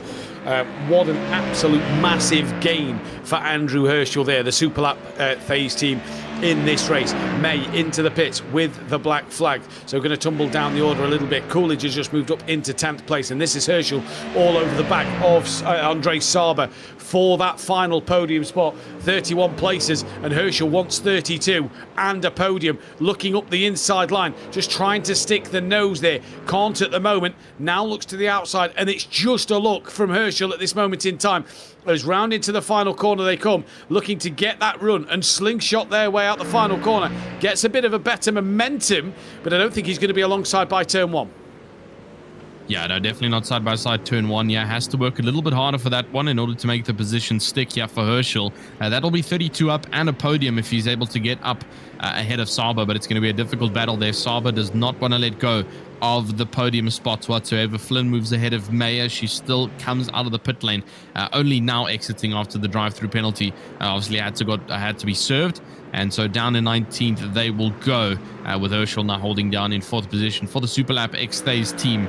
Also one of the sponsors here at the lead by Foxxtecca. Great stuff to see as well from their side. But it is currently, and not something I would like to mention, but it is a top 4 Mustang split, which is unfortunate yet again because it means that the Mustang seems to have come out on top. Yeah, all that bop talk we did in qualifying it kind of goes out the window, but the rain has been the great equaliser today. I don't think that Ford Mustang has looked particularly special. The rain has levelled the playing field here today in this one. Parks Miller within a second of Borgwin, who is only 4.8 off the back of this fight for the podium, into the final 11 minutes. And what a race this has truly been. The pro race coming your way a little later on, so do stick around for the pro race. It's going to be an absolutely belter once again. And what is a predominantly Ford Mustang heavy series this season, bar the one sole McLaren, which, if it's had that favourable bop work in its advantage, might see it up the sharp end of the grid. The rain is apparently not as the percentage-wise of rain in terms of the chance of rain isn't as high as this. So will we get a sprinkling? Will we get a shower? Will it be a downpour? Who's going to know? There might not even be any rain that comes your way, so we'll keep our eyes out here. And the race has been that hectic so far, Tristan. We've not even had time to mention the sponsors. Yeah, no, I was just actually thinking back on that now when I gave a bit of a shout out there to the Phase team. Is that there's just been too many events going on here, but absolutely, we've obviously got all the amazing sponsors here at the league by Foxxtecca who have made this possible to watch our drivers absolutely fight it out in the raw rain over here. We've obviously got Dakins Designs coming up to you for any of your design needs in terms of iRacing liveries and possible other inquiries. The African American Automotive Association, which has been joining us for quite some time now, obviously alongside Chris with all that work, and Chris is also welcome to expand on that once we're done with the other sponsors of Roasted Records, who's soon to be hopefully providing some fuel to myself and Matthew. Yes. Maybe made a bit of an agreement in the background there, which might work out in our favor. And then obviously we got the Super Lap team, who's also on board for season number 3. So great to see all the sponsors working their way into the working live here of the league by Foxxtecca, which so far is just growing further and further and further. But I mean, Chris, we're obviously no subject matter experts on some of the details with regards to the deep layers of the sponsors, but with regards to the African American Automotive Association, I believe that is that's your direct child company, or your direct child project that you're working on. So why don't you just let us know a little bit more about what it's all about? Yeah, that association has actually allowed Foxxtecca to become what it is. It's still good. We just entered 4 or 5 new recipients into a Hall of Fame this year. We're continuing with our education curriculum, a lot of our different programming that we're doing around the country to get, people involved in the automotive industry. And then we've also been supporting Destiny Spurlock in her ascension through the motorsports ranks. So it's still good. Destiny Spurlock will see our podcast coming up in the mid-session break. And I'm just reading in the chat, number one Finn fan, which is Gray Langley. Nebo started from the pit lane, even though he qualified, because he didn't have a wiper button mapped. And he's up to 15th from the pit lane because he knew it was going to rain all week and didn't set a wiper button. Tanner, well done you, sir. I'll have to have words with him later tonight, but that's not bad then, 15th from the pit lane. Yeah, and having a wiper is insane. Like, to be able to compete and not have a wiper is crazy. It was needed. Let's say that one. It was needed for tonight. Looks like he got it mapped in the end, but missed the start. Herschel all over the back of Sauber. Parks Miller all over the back of Borgwin. This is the Sauber and Herschel battle into the final 7 and a bit minutes left on the clock, and we are still duking it out for the podium. It feels like this last 5 or so minutes, the race is just can't. Oh, little wiggle there, steady on. But it feels like it's calmed down a little bit. Yeah, that was no, it wasn't. Baldwin, who we saw just touching the backside there and getting a little bit jumpy up ahead of Parks Miller. That would have been bad if he did lose it, because Parks Miller would have not had much of an area to run off. This is on board though, back with Jimenez, who's trying to work his way back up to where he was. Gets around slow Porsche, who is currently occupying the inside line, a little bit risky at that point of the turn, but the number 77 works his way back up in the beautifully colored crayon car, which is I'm officially coining it for the season. It's the crayon car Mercedes, driven by Ramsey Jimenez, and keeping strong with absolute consistency. Great to see some wipers rolling on the front there, unlike some of the other drivers that we've just mentioned. But Borgwin back up on top. He needs to maintain his consistency here, because he did step out a little bit there on corner exit on the grass, and we've seen what the grass can do here. Even just stepping half the tire on the grass can completely pull the car in, or even slingshot it to the other side of the track. It can indeed. Owen Borgwin here is trying to fend off Caden Parks Miller as the sun just keeps creeping out a little bit and then coming back in. That is a Samuel Petit on the back of Havdal then. Was on the back. There's 2 off, 3 off in the background. The Aston spins 2 run wide. Just stay there. There's a Mustang. Oh my God, that was beautifully reversed. That was so well timed in reversing that car. That Ford Mustang would have obliterated the green Aston Martin there. It came in so hot. That better be a reel on the Foxxtecca and Instagram. My goodness, Samuel Patty almost just gets his nose wiped out. We'll have to get a replay of that. I mean, what an instinct! This man just clicks it into reverse on the grass. Even we're getting the let know that it might be a bit difficult. There's a couple of things transpired there, but my goodness, what an absolute save from Samuel Patty. That could have ended in disaster with that Mustang. And I mean, what was that? 5 drivers at that one corner, so possibly a huge puddle that formed on the outside line there, and just all the drivers following in the same wake, which was a little bit difficult for them to keep all 4 tires neatly planted on the floor. Shopler and Holloway both with black flag penalties, though, at this late stage in the race. It is very unfortunate to see, and if they do not serve it, they will be getting an end-of-time add-on to their total time. Shopler's in, though, and Holloway will have to come in shortly. Back on top, though, with Andrew Herschel. He's not able to get past Saba, is he? Sorry, Tristan. Has Davis got damage on the front right of his car? Just seeing him come into shot, he's a lot closer to these two now. Look as the car comes through the final corner. He does. Yeah, he does. Yeah, he does. Looks like it, yeah. A slight bit of damage. So as Davis had a moment somewhere, because the two behind him have definitely gained a little bit on Davis in this latter stage of the race. But what a race this has been to bring you this evening. And like we said, don't go anywhere. We'll be bringing you the podcast episode 3 in the mid-session break, and then we'll be there for the Pro Series at the very end. And is this a look at what has happened to Evan Davis? Indeed it is. So under the Continental Bridge, just dropping downhill through the left-hander. Looks all okay now. Rhea steps out. Bit of a tank slap over the curb. Yeah, into the wall. Bang. Oh, it's actually the rear. And the front. There's the front. Yeah, little bit of front visual damage, I think we'll see. But the main impact was on the rear. But, yeah, so Evan Davis, he's going to be struggling in these last few minutes with the last couple of laps coming in on the timing on this race now. And, in fact, Davis has got Saba and Herschel right on the back of him. And then, oh, my days, I thought there was going to go 3 wide for a moment there. Parks Miller, meatball flag. He's out the race. What has happened to Caden Parks Miller? Yeah, I just saw that on the live timings board, and I immediately was in instant shock. Parks Miller, after having such a dominant comeback, has gotten himself a meatball flag. That entire rear spoiler is off the car, so he's lost it backwards somewhere at the circuit. And here comes the replay of what's happened to Parks Miller. This is already post here by the guardman's hut, and you can see the rear of the car completely planted into that white tire barrier. So he's lost it coming up the uphill, it appears. So possibly, again, a bit of a grass touch. Let's have a bit of a replay here under the Continental banner. And coming down. He's done the exact same thing as he's done the same thing as possibly. Davis. Yeah, same thing. Same spot, in the exact same spot. And if I'm correct, Tristan, that's the same spot we just saw the 5 cars go off where the Aston Martin avoided the Mustang. So that part of the circuit, which is the double right-hander, the heaviest braking zone on this track from the highest speed, is catching people out. Baldwin's now got a black flag to his name. So Baldwin's now got a drive-through penalty as Altoriso makes a move there on Woods. Woods coming back at him, though. Baldwin has got to serve that penalty. Altoriso still trying to attack the rear of Woods. Oh, the BMW bunny hops the curb. And that is one of the lead. That is Suin in P13. I just saw the number on the side of the car. The LED number saying what position they're in. Suin bunny hopped over the curb to put the lap there on Altoriso.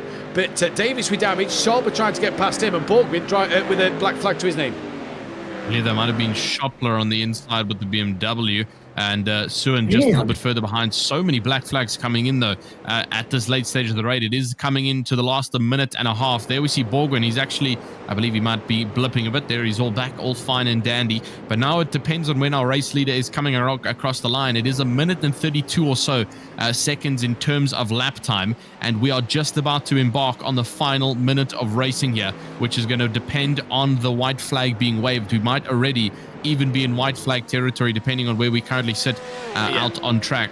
And so I believe we are indeed in white flag territory. So last lap indeed for Declan Denarin. There you see a track map.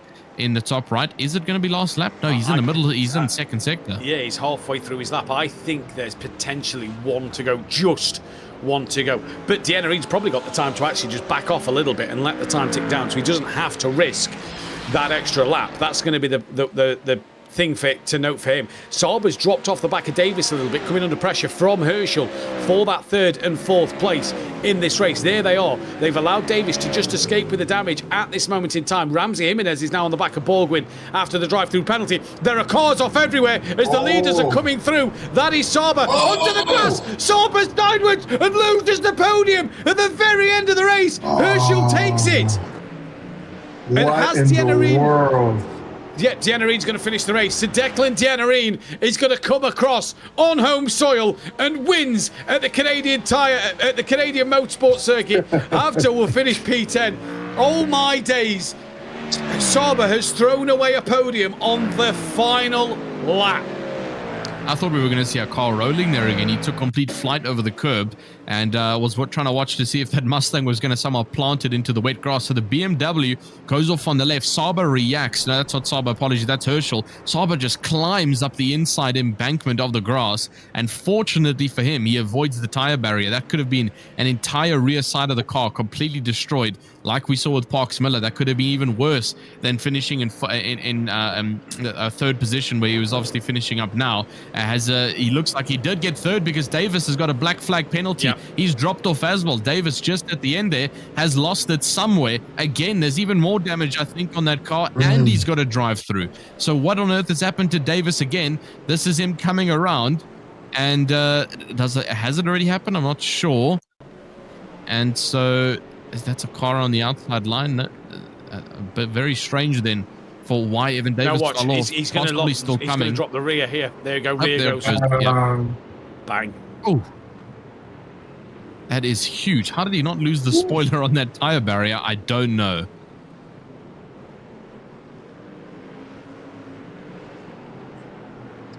Well, I can't get my head around what we have just witnessed in this race. Crazy. Sauber manages to get a podium at the very end of the race due to the Davis spin, and then the black flag. That's going to promote Borgwin and Ramsey Jimenez. We'll see at the very end of this race. We'll get the results and see with all the black flags what that has done to the race results in this one. But an absolutely crazy race, and we've got the pro race coming up. Declan Denarine, though, is your race winner by 36 seconds. Andrew Herschel manages to get ahead of Andre Sauber, who we thought threw away a podium. Gets it back for P3. Borgwin is in P4. Ramsey Jimenez does well to come back for P5. Vigard Henriksen is 7th place from Caden Coolidge.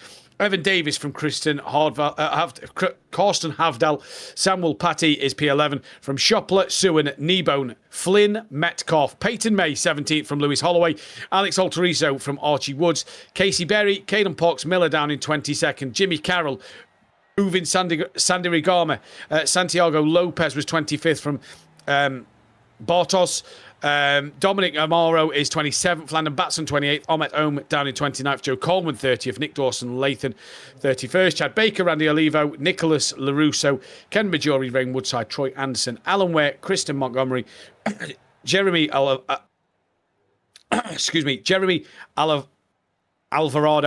Oliver Sigurdsson, and Kamari Odom. I think the voice is starting to go with how chaotic that race was. Yeah, absolutely eventful race. Yeah, I mean, our Prusa is saying absolutely no roasted records in our current system, and that's why we're running out of breathing points. Completely. But that is officially it for our Pro-Am race. We've got another one coming up for our pros, which hopefully the weather will be slightly more aligned for these drivers to take to the race. We do have a podcast coming up for you. Obviously, the journey of Destiny in the NASCAR series, which is coming up to you now. We'll be back with you shortly. Grab something to drink, but don't disappear anywhere far. We'll be back with you in approximate 15 or so minutes.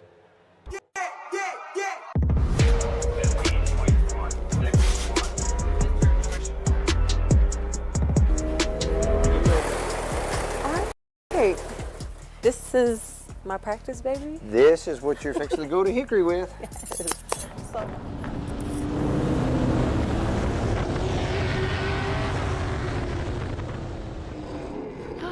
That felt good. gonna mess up some people out here.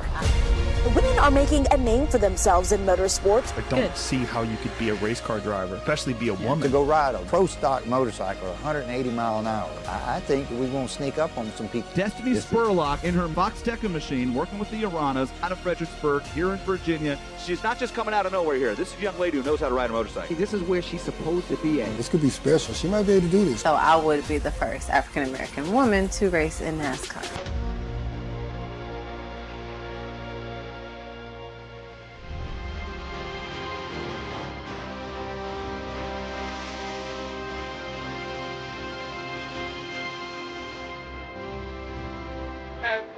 You don't see that?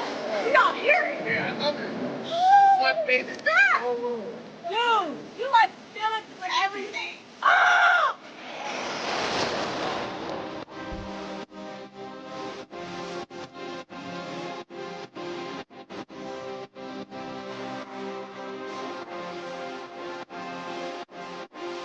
Welcome everyone to Daytona, the Great American Race. We started on Wednesday with Cup qualifying. Friday night, the truck race. Today, the O'Reilly race. Thank you, Foxxtecca. Let's go, LeVar Scott. Let's go! And then Sunday, the big one, the Daytona 500. Got somebody here, Miss Destiny Spurlock. She's gonna be here next year for all of this. And we're gonna see her on track. Destiny, tell me, what do you think? Oh, today? Today. It's been phenomenal. It's different, you know, when you come as a spectator. Yes, I'm still spectating this year, but I'm also racing this year. And then next year, getting here in the O'Reilly Series is the goal. So one of the first things you encountered, registration. Got all these thousands of people and everything. And then the track, the size of the track. I mean, it's just huge.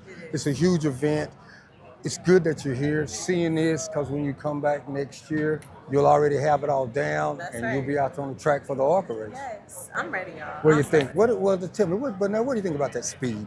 I think it's awesome. You know, they go 200 miles an hour like I do on the drag strip. So Yeah, it's like, there's a big difference though. I know. They make a left turn. They do make a left turn. It is embanked and all that good stuff. So, yeah. You can't go straight. No, we're not going straight. We're going to go left. I saw you in testing. Yes. I was there. You did a heck of a job. I was thinking like, man, can she really do this thing, you know? And it was like, oh, she looks pretty good.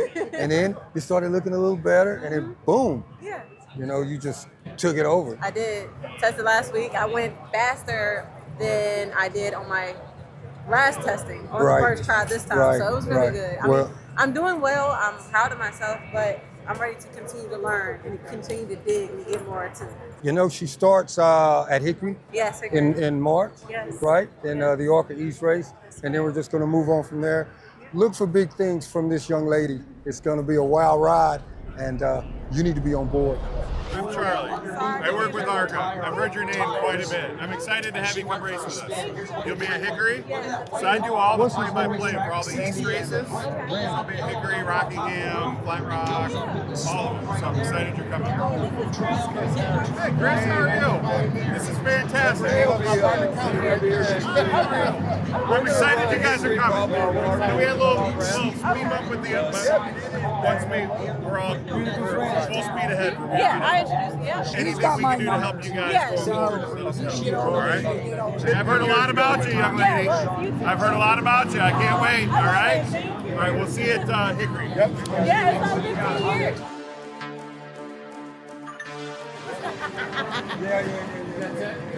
years. My name is gonna be. Oh, there goes right there. They're coming. Chris, Your name is gonna be up there. Yep.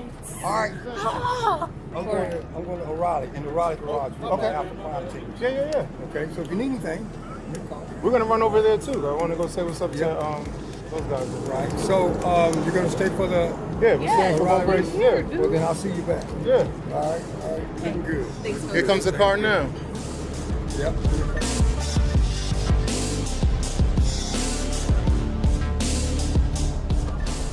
How you doing? Nice to meet you. Nice to meet you too. Chris is the one that put Destiny. This is Rocky and Tom. Hey, how you doing? Tom and Rocky. I'm Rocky. Hey, Rocky. They own the Garage 66. They own all the Awesome. Awesome. So this is my partner, Kelly. Hey, Kelly, Tom. So together we make Glad to have you all on board with Carl. We're excited. Yeah. We're excited. We're excited about him being serious about the development of her. I think it's a match made in heaven. So we'll see where this goes. The other thing is that they got plenty of equipment and stuff, so she needs to haul some gravel and rocks. They got Carl, have you driving a truck? He said, I love his girl. She can drive a truck. Carl's not a truck driver. the first pictures they showed, she said this thing, she had a 45-foot dump bed with gravel in it on a W900. I'm like, all right. She runs drag bikes. And she races in the NHRA as well. So So we've got her going in round track stuff now. So some of the ARCA stuff that we're putting together, we're going to run her at Hickory at the end of March, and she's running a couple 8-mile races to be ready for it by then. Sweet.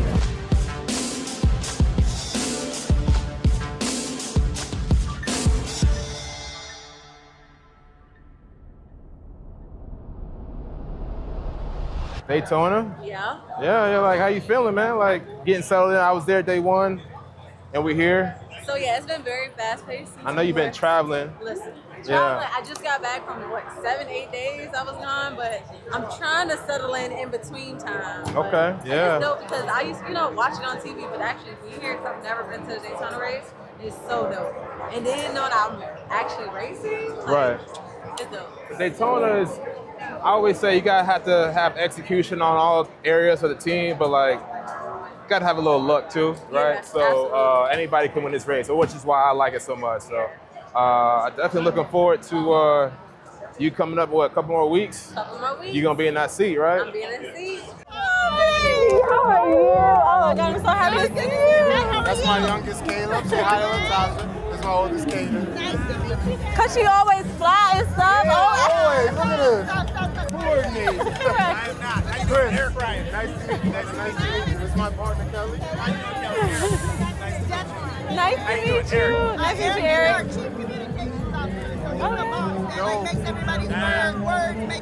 Okay. She's debuting on the 28th. Yeah, at Hickory.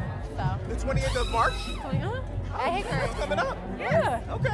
Like, we're talking about later. Yeah, we're talking about like now. What track is that? Hickory. Motorsport. All right. Well, welcome.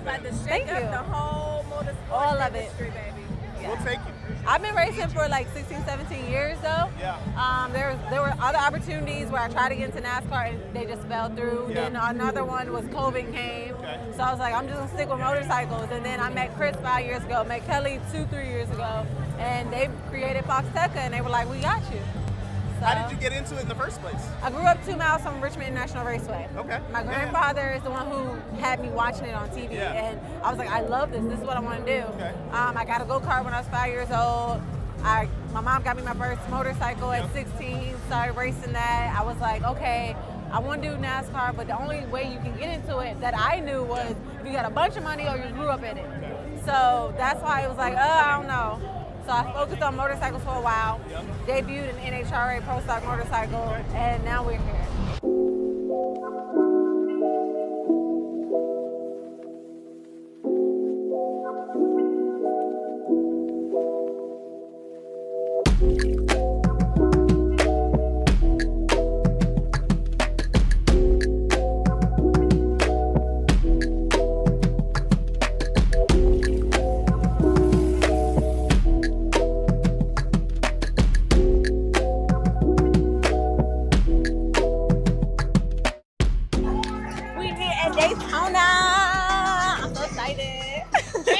Today's the big one. Yes. We've been talking about it. Everybody in the whole country's been anticipating. This is the big one, the Daytona 500. Yes.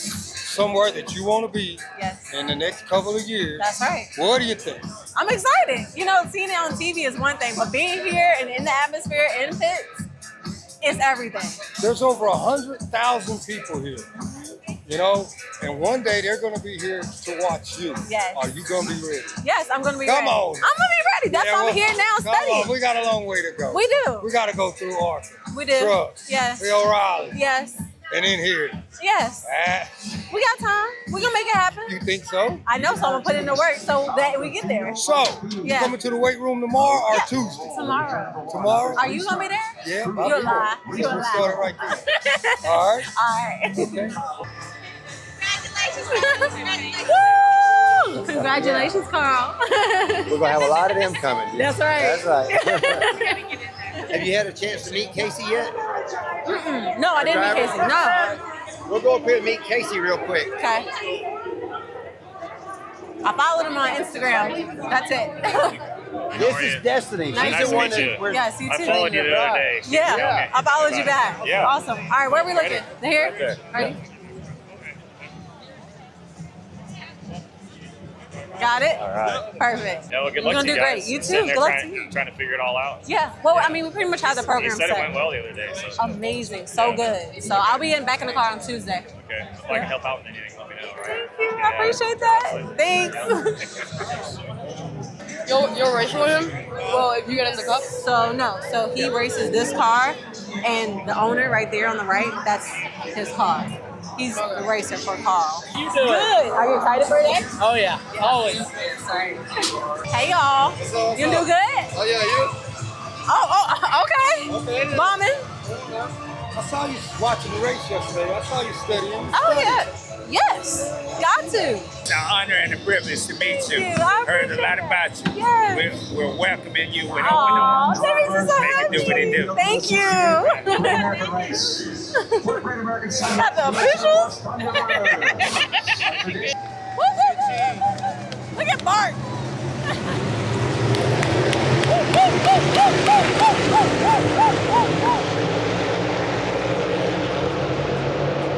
Race started.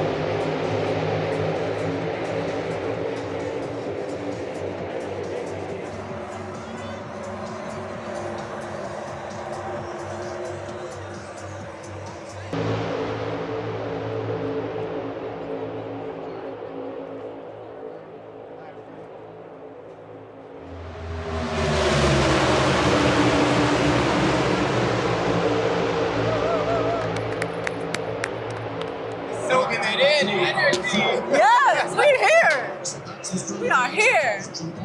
This might be the only time I get to actually be a spectator here, so I got to soak it in. It's the truth.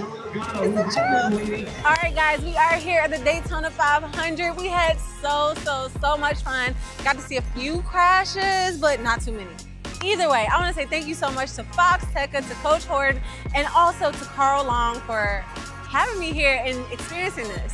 I look forward to the next time that we're here. Hopefully I'm in the car. See y'all. All right, y'all. I just got off the plane and I'm here at the gym. Just got to the gym. I'm about to get on the sim for a little bit. Got my shoes. I go turn off that alarm. But yeah. We had fun in Daytona and all that good stuff, but the work don't stop.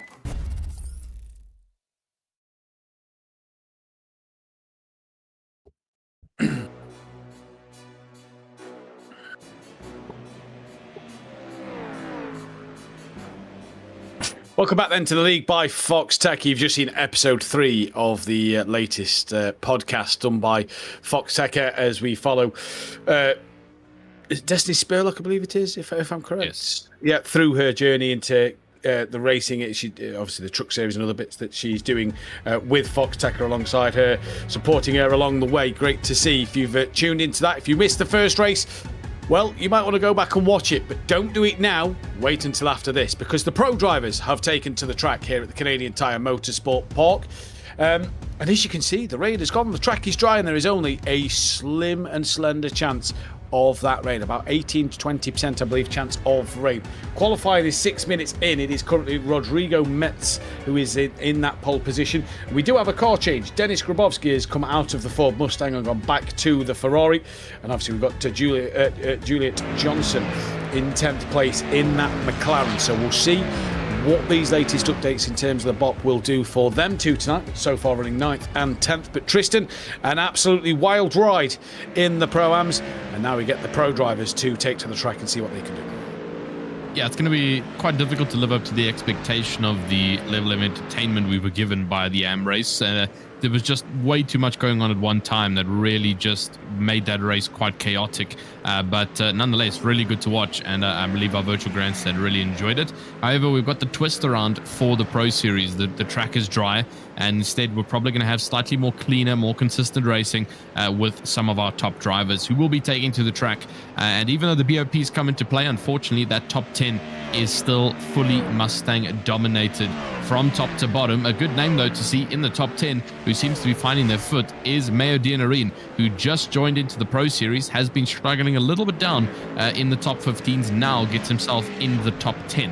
So that's great to see from Mayo Dianarine, but currently it is Rodrigo Meats up at the top with a 1:14.7, and then David Toth just behind with a 1:14.8. Roman Pascucci also proving to be a threat last round, a new driver to the pack, and currently sitting third with a 1:14.9. Yep, and it was an interesting race. Chris, the pro drivers now, we know the difference from the pros and the AMs that we've just seen. The pros can sometimes be that little bit more patient, a little bit more cautious in when making a move unless they're fully committed. What are we expecting to see here on this fast-flowing, up and down, undulated circuit? I mean, I'm ready to see these guys take chances, right? There's plenty of times. I mean, they're racecraft. These are the best of the best, right? And the racecraft is amazing. So to see where they pick their spots and take their chances, I'm excited because there's talent up and down this grid. There is indeed, as David Toth has just gone to the top of the timing screens. You can see there, the Sachet Esports driver working his way up to the top of the timing board. That of Dennis Grabowski is up into P5 as we just having a little bit of flickering. This is on the iRacing port of the server. Valero has just moved into third place. It's taken us a while to actually get the server up and running. So some difficulties, technical difficulties from the iRacing side of things in terms of servers. Is this down to the update that has just been done recently? Who knows? It's going to be an interesting one. Obviously, we know from the first race that the Acura we didn't see out there, and Dawson Latham had to drive the Lamborghini. That's because the Acura is not working in terms of loading into sessions in that GT3 category. So Dawson Latham was allowed to compete tonight in a Lamborghini and will be back in his beloved Acura, because the Acura will hopefully come back for the rest of the season when iRacing can get whatever has bugged out the Acura in terms of joining out for the rest of the season, which is a shame, because last week, Tristan, at Portimao, the Acura looked a really strong car in his hands. He was making up places, making some great moves, and really worked his way through the field in that race. It was a shame not to see it out there tonight. Yeah, Dawson Latham really did have a good charge last week. And also, I mean, talking about it tonight, he also had a good charge in a car that obviously not familiar with at all, as we see a new livery on that Ford Mustang, another Canadian-based livery for our Canadian driver of Mayo Dianarine. Lovely little paint splatters. Almost looks like, looks like blood. I wonder if he's got Dexter in the passenger seat there. Is quite an interesting take to that livery. Another one of our Canadian drivers, obviously Ty Dunnett. He's just behind in 18th. So the two of them will obviously be trying to work hard to push for some positive results in today's race. Declan has set the standard in the AMS by taking it as a Canadian pole for the Canadian circuit. And so now Mayo Dianarine has got a bit of pressure placed on him, as he's got quite a huge pack of cars up ahead. I mean, I thought he was up in the top 10s. Unfortunately, the rest of the field came and did their work, and he's been pushed down to 17th. So let's hope he can get one more good lap in. Still got about 15 minutes left to go. And then we can see some change. Johnson's up into 11th with the McLaren, so definitely a bit of improvement there. And then Grabowski's into the top 10 with the 296. So the two front mid-engine cars, the only two mid-engine cars on this 23-car grid, seem to be doing quite all right in the mid part. Marley Joff has just moved up into P3 as well, as there's one of the Superlap cars just running off the track. As a flash of lights there from Johnson. So they're coming through. Marley Joff up into P3 just a moment ago in qualifying, so moving up the order a little bit. Mayo Dianarine says it's maple syrup dripping down the car. So it's not blood. It's not blood. It's maple syrup. I thought maple syrup was a golden type colour. Make sure that you don't invite me for breakfast, because if that's what your maple syrup looks like, I'm okay. I always thought maple syrup was a goldeny colour. Oh, it was Halloween. I was like, he's a little early for this. So, okay, maple syrup. Yeah. All right. skip breakfast at the Denarine household. Yeah, it's not happening.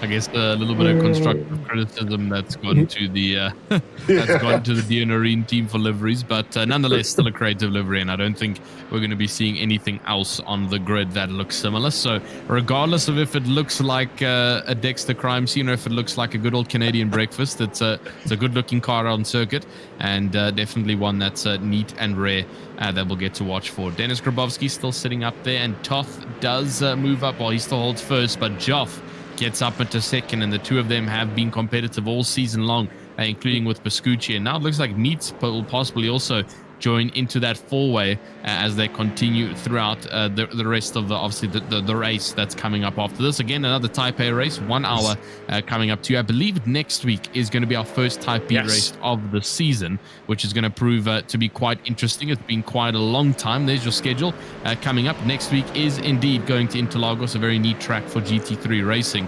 And obviously we've got the Type B race coming in. Road America comes in after that, which is also another fantastic race for GT3. Sebring, a little bit difficult, lots of concrete all over, and lots of bounciness and porpoising that comes from these cars, especially the LMP2s. So neat little track there. And then obviously Virginia International Raceway, also a great good old track. And then St. Petersburg, the new track to iRacing, which is going to prove to be quite challenging for some of our drivers who haven't gotten to experience it as of yet. But one thing that is quite sad to see, I think there's two things that's evident. One, I think all the Pro-Am drivers should have a mutiny because it's not raining at all during the pro race. So I would be pretty pissed about that. And then two, it's like the Kentucky Derby. There's like 9,000 Mustangs and one Ferrari and then the lonely McLaren. It's insane. Yeah, that's what we were saying last week as well. So, yeah.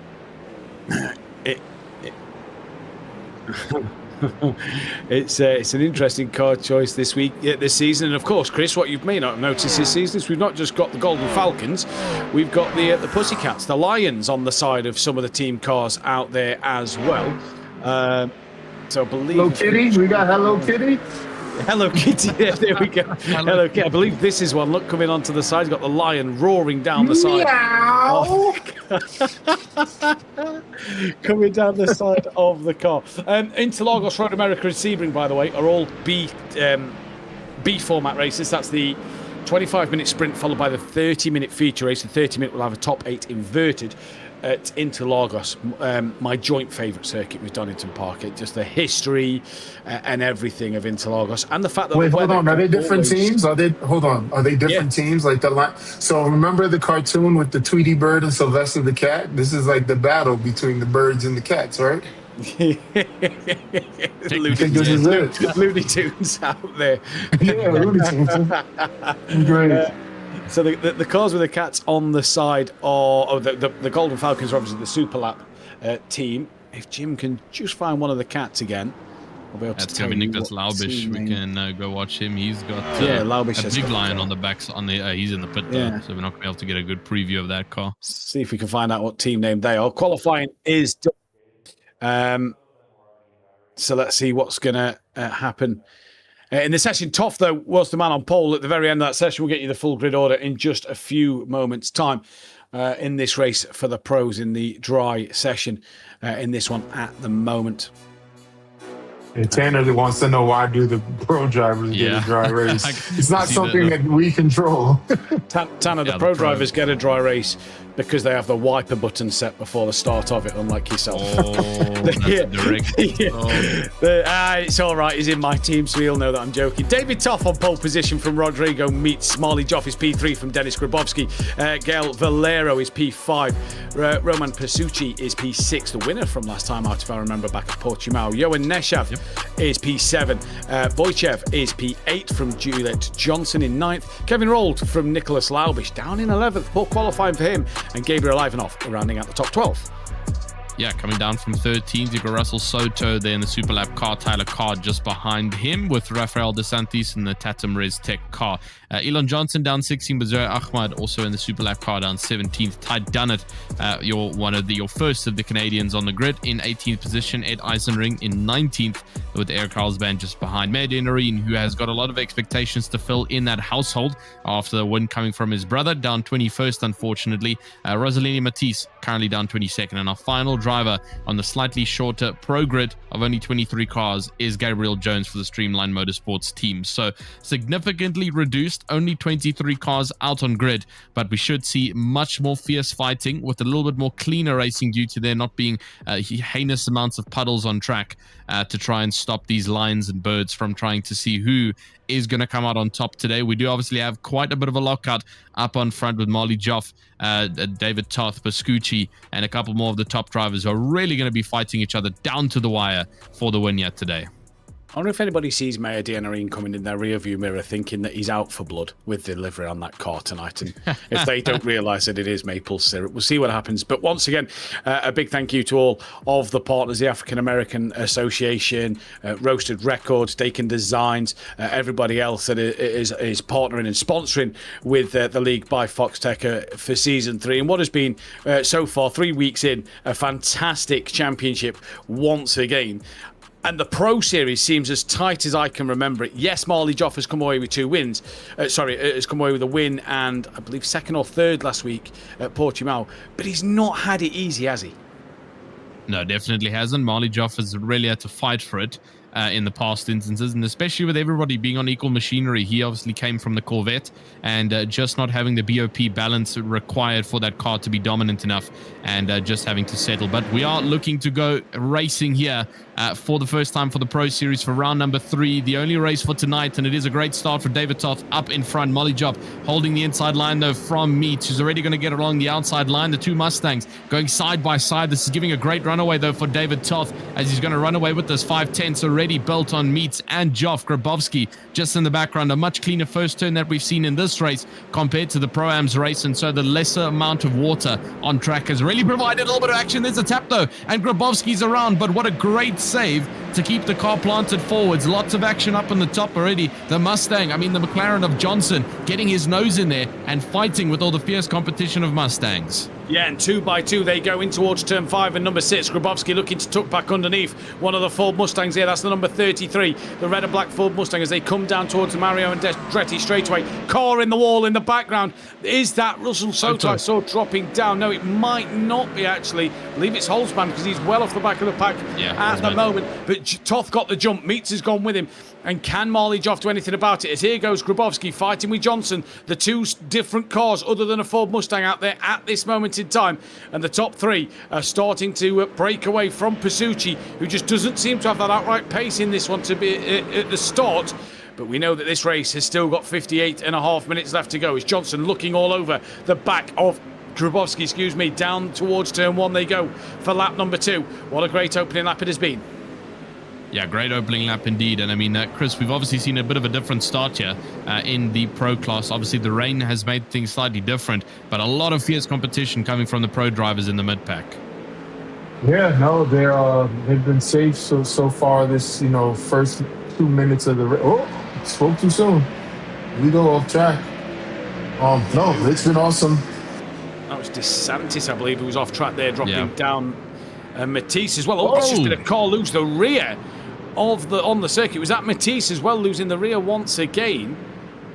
Somebody definitely, yeah, it was a good save. We didn't quite see it happen. This is what has just happened. So goes out wide a little bit. That's the rejoining DeSantis. Matisse gets shoveled out wide a little bit there. Oh, bit of a tap from DeSantis. What a save though. Power sliding through the corner and back onto track. Rossellini Matisse there. What a save and rejoins.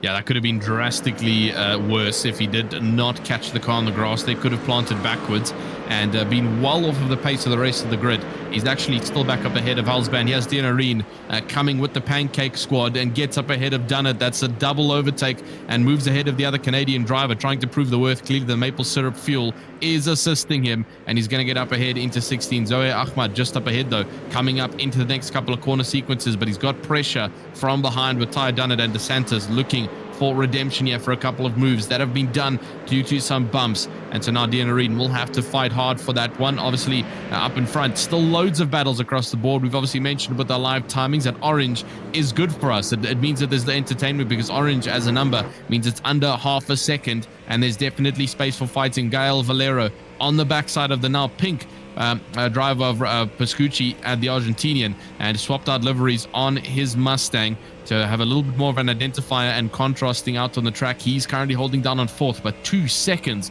off of Marley Joff, and unfortunately, at this rate, he is going to start to lose the podium runners. He is indeed. So he's doing a fantastic job out front, but Meets and Joff, they've got to try and get this one sorted in terms of, do they work together to stay with David Toth, or what's they going to do? Because Marley Joff, you get the feeling that if he can pass Meets in this race, he might quickly appear onto the back of David Toth. Pasucci, though, just cannot stick with them. The front three are checking out up front in this race at the moment. Valero, we're riding on board with, dipping down the hill. There you go. As I believe the paints have all just disappeared on every car bar the one. Valero, though, trying to stick on the back. It's a good train of cars from all the way from Pasucci all the way down to Johnson in 13th place at the moment. Yeah, long train of fighters coming over here, and definitely prone for some overtakes that might be happening. Avaleo Boshev, he's currently holding down in 10th with Ivanov just a bit further behind, and the Israeli driver makes a move with Neshev. Laubish is also up further in front. Keep an eye on him, our aggressive Lion who's going to try and work his way up the grid. We've seen what Laubish can do. Hopefully, Yo Neshev can also keep things slightly cleaner here at Mosport. It's unfortunately been a bit of a rough one for him so far in this season, with a couple of contacts that he could have avoided. There's Nicholas Laubish currently 3 positions up for the fiercely forward team as he proceeds to chase down on the McLaren up ahead, who seems to be doing quite well here at the circuit. So hopefully the BOP has indeed worked in favor, but he does have the big Nicholas Laubish behind, who is going to start to put some pressure on, and so that's going to cause some kind of fight soon. 5 minutes in though, and the top 3 all still within a second of each other, which means the battle can still be imminent here with Yoneshev just a bit further up in 9th. A battle behind though. Here comes a potential dive on the inside, and Zoe Ahmad with Ty Dunnett and trying to hold it on the outside. Ty Dunnett looking on the inside, unfortunately not enough space, and has to duck back in. Yeah, it's great close racing. Liveries. Those things look good. They do indeed. Bar Deanna Reeds, because we got confused, but it's a nice livery really. But yeah, the liveries look solid once again. 3 seasons in a row we've had beautiful liveries. The thing that to note as well, yes, the AM's had a wet race, but even when they've both had dry races, you'll notice that the pro drivers are just a little bit more patient and just try and strategize their moves instead of just looking for a gap and trying to go for it. They'll just almost try and force the driver ahead into an error. So yes, the trains are still long. Yes, they're close. Yes, a lot less than the AMs may happen, but it's how the drivers are thinking behind the wheels in the cockpit of where they can make an overtake, where they're stronger than the driver they're battling, and can they force that driver just into a little error here or there. This is on board with Marley Joff. You can see Meets just in front of him there, and then there is David Toft dipping downhill, turning into turn 1. Deanna and Carl going at it, and Deanna has he had a moment because he's tumbling down the standings, down in 20th place. Yeah, Deanna's definitely had a bit of a moment somewhere. He's off currently and falling well far behind. He's back over on circuit, but there's front left damage. And I'm not too sure if that's going to be suspension. Definitely bodywork. Yep, that front left tire does not look too good. And he's definitely lost it somewhere. This is on the backside of one of the other Mustang drivers. And coming into the braking zone, into the next couple of sweeping corners, goes on the inside. What on earth happened with... that's huge. Deanna just completely, I'm not too sure if that was possibly just the memory issue of what corner he was on, but I would have never expected that from a pro driver. Straight into the wall he goes, and definitely going to be some front left suspension damage. Here's a view from the chopper view, just on the up. Please, Jim. Maple syrup wasn't sticky enough. I don't know.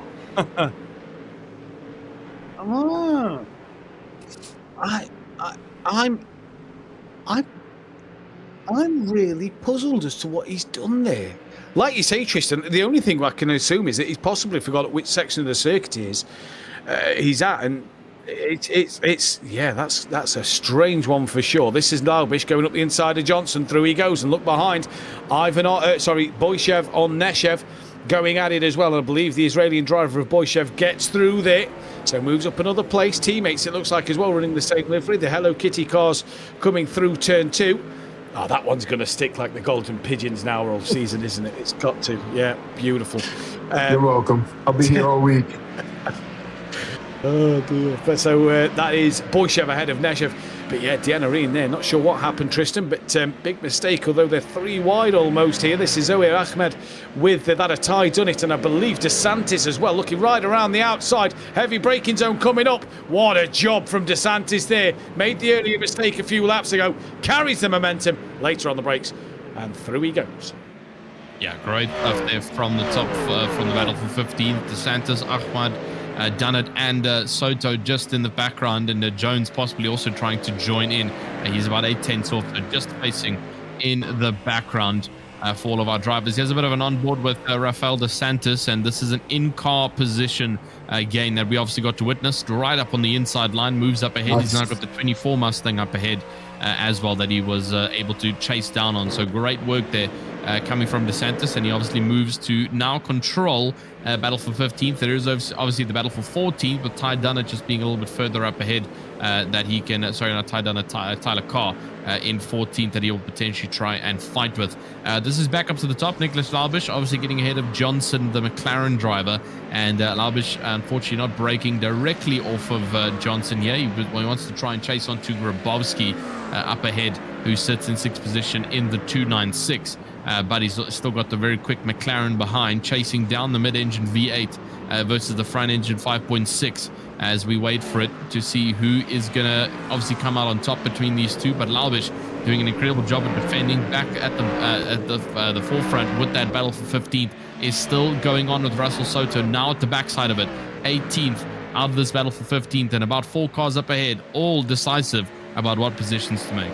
Yeah, indeed. And I love just watching all the diversity here with all the flags. I mean, I'm looking at Israel, I think Turkey, I mean, Germany, America. Like, it's amazing, man. I love this. This is exactly what I wanted to see when I created this league. And this is, whoa, that was Russell Soto, was it? I believe it was, yeah, Russell Soto all over the curb behind Ty Dunnett, bouncing over the curb as DeSantis has got himself out of Carr. Carr almost pushing him through the final corner. Now Zohir Ahmed fancies a move up the inside, and me and Tristan were saying this for the last 2 weeks, Chris, as well, that the diversity and the difference in nationalities, and a lot of these drivers in the Pro Series running in Europe or in Asia, with obviously Zohir Ahmed, the Pakistan driver. The time for these drivers, it's 2 in the morning here in England, so in Europe it's 3 in the morning, so these drivers are really up early hours to try and get some races under their belts, and what a job they all do. It's brilliant to see. Grabowski pulling away from Laubish a little bit, who's coming under pressure from the McLaren of Johnson, and yeah, so far an interesting race of just tactical strategic battles, but David Toth has got that 1 second gap he needed as Pasucci comes under pressure. Yeah, under pressure now indeed from Valero. And Gael Valero we've seen has been quite aggressive. Another viewer in our virtual grandstand from Russia, 6 a.m. in Russia. So loads of different time zones across the world currently being pinpointed, which just shows you obviously the level of diversity yet again. With all these drivers from different spaces around the world will be racing in different time zones, whether it's the Americas, the Asias, or the Europes. I myself included in that Europe's generalized time zone down in South Africa, just below them. And so, yeah, roughly around 3 a.m. in the morning right now. But 10 minutes My roughly apologies. so in. And Pasucci My apologies. That wasn't the Turkey flag. That was a Pakistani flag. So my apologies on that. I got to get my geography together as far as flags go. But Russell Soto here, 21st, after that big moment over the curb on the back of Eisenring. In this race, looking up the inside, it's only a look, can't do anything more than that at the moment. Big gap from Eisenring on the back to Matisse then, further forward, as Soto seems to have the pace, does Russell Soto here, but just having a few moments, we're being told by a producer, that he can see on obviously the replay side of things. So he's just got, I believe this is the one we caught on the broadcast. Watch him just mount the curb in a moment here. Just takes 2 tight to line, over the curb, bounces, and has the spin. And Russell Soto, this is what we don't see from the pro drivers. That's almost an AM-like move that we saw there from Russell Soto.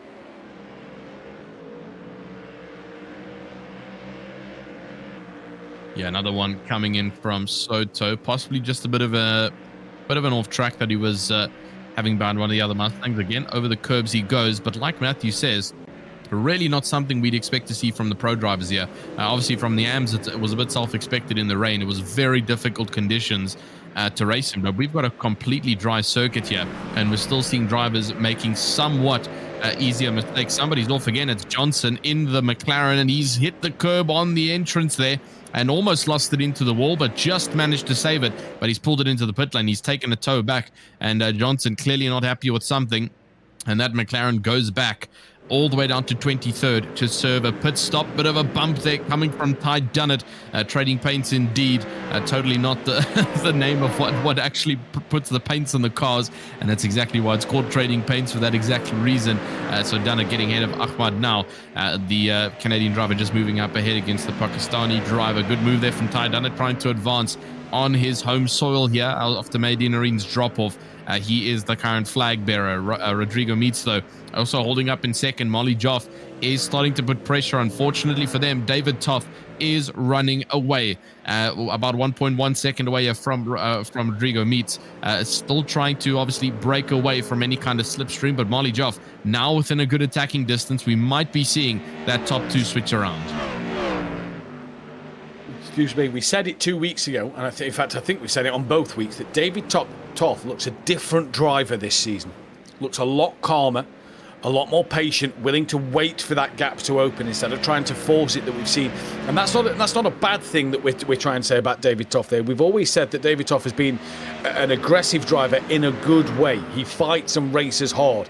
This season we've seen a much calmer David Toff, I feel, and is this his chance now to just show what he can do while he's at the front of this queue in this race? It's going to be an interesting one for sure to see what he can do. Joff, you can see there, lap by lap, has been quicker on lap 8 and 9. Meets was quicker on lap 8 and 9. And then you see Joff was quicker on the rest at the moment. Lost 2 tenths though on that last lap of lap 12 as Deanna Reen gets past Eisenring. Now Johnson coming out the pit. Now, I saw Johnson off before they actually requested a tow, so I wonder if Johnson had a bit of damage and had gone off previous to where we saw them. Yeah, probably did have something that completely unsettled the car, and possible damage, like you mentioned, that just wasn't going to be worth it to continue driving. So Johnson all the way down in 23rd. Laubish has also gotten ahead of Grabowski to get up into 6th place. Here's the incident that happened with Johnson, and so he's currently trailing around track. Obviously, another one of the Mustang drivers behind. I would have assumed he would have gotten collected there, but he didn't. So now on the inside line, he gets forced off into the grass and then back onto the circuit, but nothing major there that could set a driver to tow back to pit lane. Was there something more on the inside curb? He rides it. They was off before we saw them. They was already off over the brow of the hill before we got on board them. So we'll just stay with this for a moment as they come through. Was it through here then? Because it definitely looked like they was off before we just jumped onto them on the broadcast. And it was at the... There we go. Oh, there we go. Clips the wall. So just clipped the outside grass that just kind of pulled them in to the wall. And we saw them at this moment here is where we thought they'd had a moment, but it was actually the corner before. Yeah, so very unfortunate. They're coming from Johnson, and that's a pretty justifiable reason as to why he's moved so far back and rather taking the pit to get the damage sorted. So as I was saying, Laubish has moved up into 6th position. He gets ahead of Grabowski, now chasing onto the backside of Valero, but a 2.5 second gap. We are waiting for Joff. We've also seen a very patient Joff this season, really not taking any kind of overtake that could potentially ruin the race of both himself and the driver that he's trying to overtake. So keeping this distance roughly around the 3 to 4 tenths mark, and not making the overtake until he's 100% confirmed that he can make it in one clean succession. Then he's got Meets to try and chase onto, and David Toth, unfortunately, 1.5 seconds. He's just extending more and more as the two behind them fight. Pascucci is also 3 seconds off of Joff at the moment, and Valero is putting pressure on him. We could even potentially see a bit of a swap coming in the next couple of moments with Valero right on the backside, but for now, Joff remains dormant, waiting for the perfect moment for the WSR team to move up into second. Yep, indeed he is. Marley Joff just playing that patient game at the moment, just allowing Toth, though, to creep a couple of tenths further forward in this race. One thing to say, though, about Meats and Toth's pace is they have absolutely dropped Pasucci. One mistake, Pasucci will be right back in this, but their pace is good enough. Yes, they can't stick with the leader, but they're pulling away from P4. And once again, if you're just joining us, the white numbers on the interval means that they're over a second. Yellow is between half a second and a second gap, and the orange means they're pretty much bumper to bumper. So just to identify the difference in the colours on that one. This is down with Neshev on the back of Boyshev once again. You can see running the same liveries. Means that they're part of the same team. There is no teams championship in this in the league by Foxxtecca, but we do see a lot of multiple drivers coming from the same team, stable, whatever you want to class it as, participating in. And it's great to see, as we can see here, Kevin Rold in this train of cars behind that of Boyshev, who just hasn't been able to pull away from Neshev. And it just makes me wonder, are these two trying to just use a bit of each other's slipstream at times, just to maybe pull away from that trailing pack?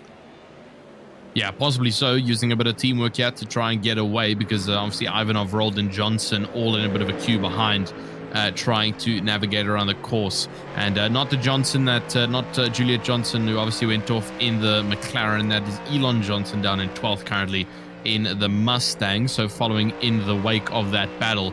So this is still on board right now with Neshev. He's currently right on the backside of Boyshev, and could potentially come in handy to obviously try and use this to fend off from Ivanov, like we've been saying. The two of them using a bit of a slingshot maneuver to keep themselves as far away as possible from any kind of attack from Ivanov. We are seeing it from especially Joff's perspective, is that it's difficult to make any kind of clean overtake at the circuit, and that you need to be physically bounded right behind the car in front in order to get up ahead. And so we're seeing these gaps of 3/10, but no action is being performed. So I'm guessing things need to be a little bit closer together, or even forcing an error from the driver in front in order to make a clean overtake. This is back on with Ty Dunnett, trying to get ahead of Tyler Carr as well right now. Yep, indeed he is. And Chris, this is the difference we're seeing between the pros and the AMs. Yes, the AMs was wet, but we're just seeing that bit more of a patient race here. Yeah, but I think at some point, everybody's going to have to make a decision to go for it, right? And I think that's where either whether it's going for pit stop or as we get later in the race, people are going to make decisions for points. So that's when it's going to get a little hectic. But I agree right now, 20 minutes in, not even halfway, they could kind of sip their latte and drive around.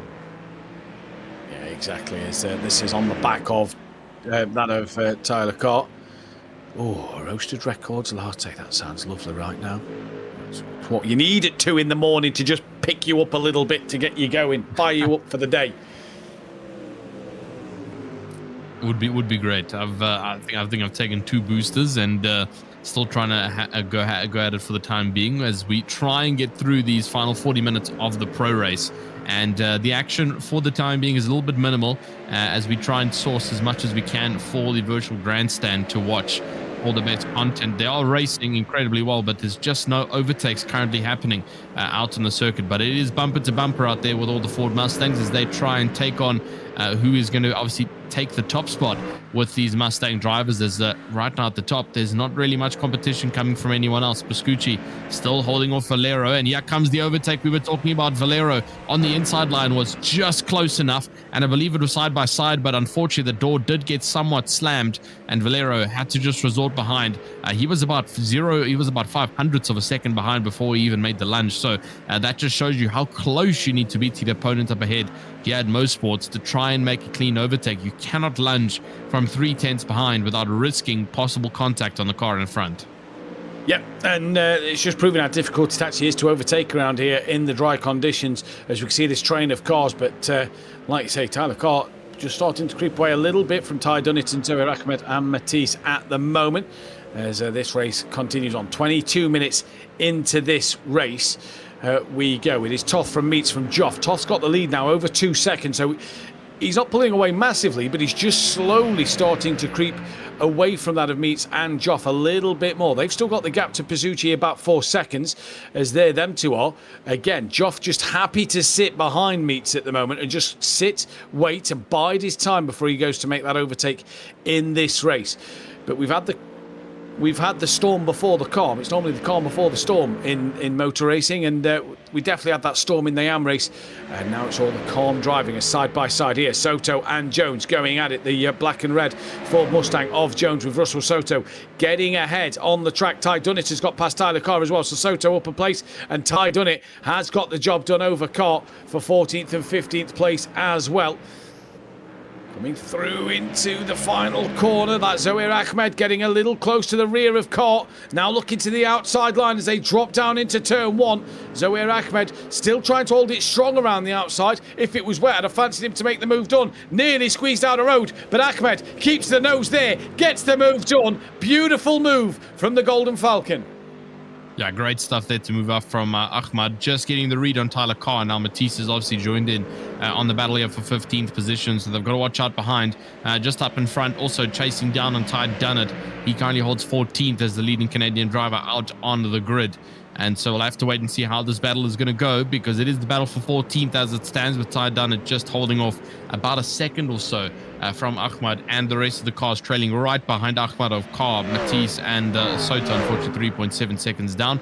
Not in the current active battle. You can see him there down in the background, just trying to close in that gap, but it's proving difficult at this point in the race. Matisse does get ahead of Carr as they go side by side up the hill here. This could potentially be contact if the drivers are not careful, or it could be a good clean overtake, and Matisse moves up onto the inside line. What a great overtake for the driver, and moves up into 16th position to try and confirm it. 25 minutes in though, and 35 minutes left to go. Our first pitter of DeSantis is in. Too early. It's too early for DeSantis. He's a minute too early. So he's a lap too early there. That's not going to cut the mustard. It's 35 minutes that the full tank will do. There's 36 minutes left on the clock. So I think DeSantis and Eisenring are in a little bit too early in this race so far. Chris, I don't know about yourself, but that could possibly cost them at the end of this race. Yeah, that would not. I remember in season 2 that there were some issues with, or even season 1, some issues with some guys running out of fuel before the end of the race. So I hope that doesn't happen with them, but that was Spa season 1. I remember that, and it was fun to watch, but I don't want that to happen to these guys. Valero having a look on Pasucci here, coming into the S, as it was just a look though for the time being, and Pasucci manages to hold on. Now these two are fighting a little bit more. Does this allow Nicholas Laubish to just creep onto the back of them even more? And it will allow Joffen Meets to pull away even further. But at the moment, they stay as they was. DeSantis is back into the pit. So as he had a moment after rejoining this race from the pit lane then, and this is going to be an interesting battle to keep our eyes on between Pasucci and Valero. Valero definitely seems the quicker of the two at the moment, and Pasucci not able to back up his pace from last week this week so far. Yeah, unfortunately, just finding it a little bit difficult here at Mosport to try and get consistency in that Mustang.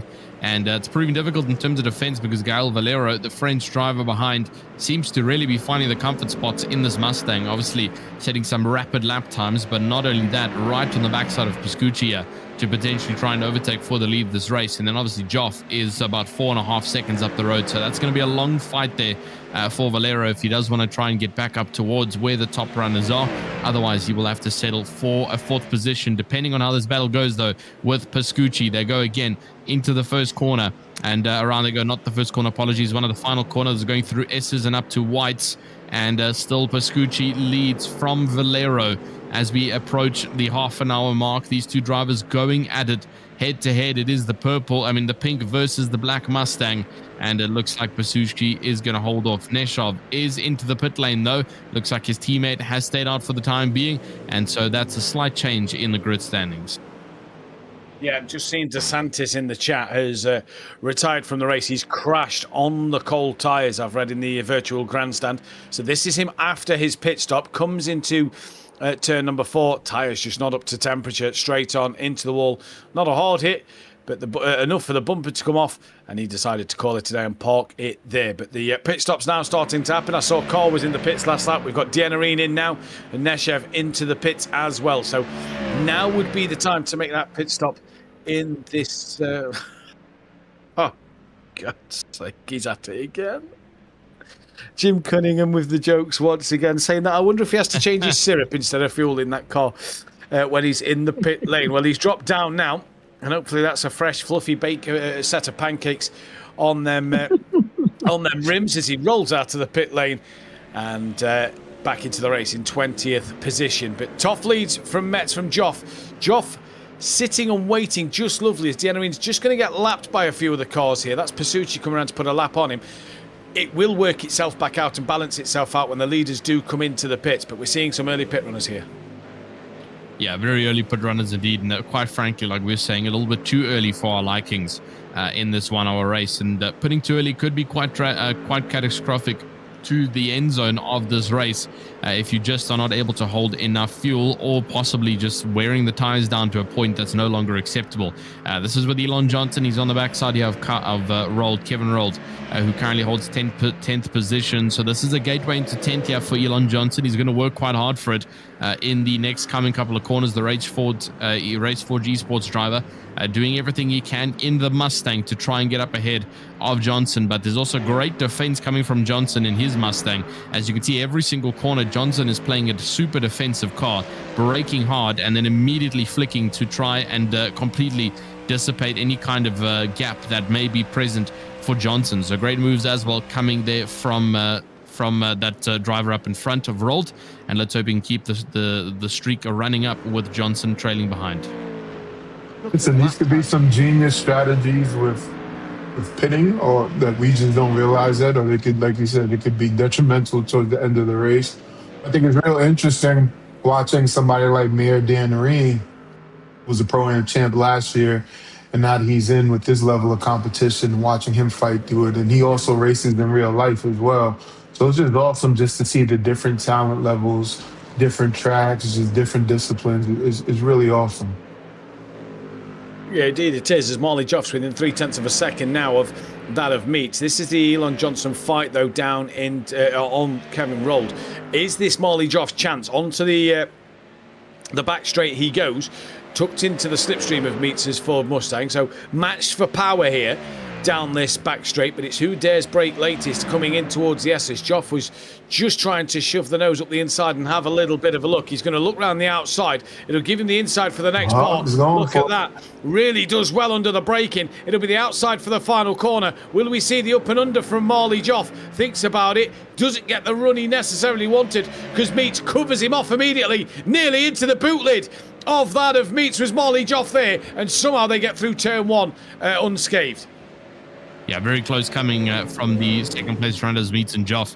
And you can just see the level of talent and experience coming from the two of them. The overtakes are super precise, and Joff is not trying to make any kind of risky decision that's going to potentially throw them off into a situation that they don't want to be in. So this is the follow-on. And I just realized now that Meats is actually teammates with Nicholas Laubisch down in 6th position, both part of the Fiercely Forward team. And so you can definitely see the driving style copy over from Laubisch to Rodrigo Meats. Very defensive and really good with his defense as well, making it very difficult for Marley Joff to even try and remotely make an overtake. And so we might be here a while in terms of watching the battle between Marley Joff and Rodrigo Meats, because the two of them have been absolutely incredible in second position, but Meats doing the overall better job here of holding the defensive line. And every single switchback that Joff is throwing, he's just reading and staying calm under pressure. Yeah, usually this would break a standard driver who's not experienced to it and open up a vulnerable gap to allow the driver behind to go past, but it's just not happening for Marley Joff. I tell you what I really like about Meats' defending at the moment is he's waiting for Joff to make the move. And when Joff makes that move on which way he's going to go, Meats covers it off. And it's not in the braking zone. It's not like he's deliberately blocking. He's just making Marley Joff make that first move. So Meats doing everything he possibly can to stay ahead of Marley Joff at the moment. Obviously, your defending champion in the Pro Series. So an absolutely great drive at the moment, defensive drive from Meats. This has allowed, though, that of David Toff to just get 4.4 seconds clear at this moment in time.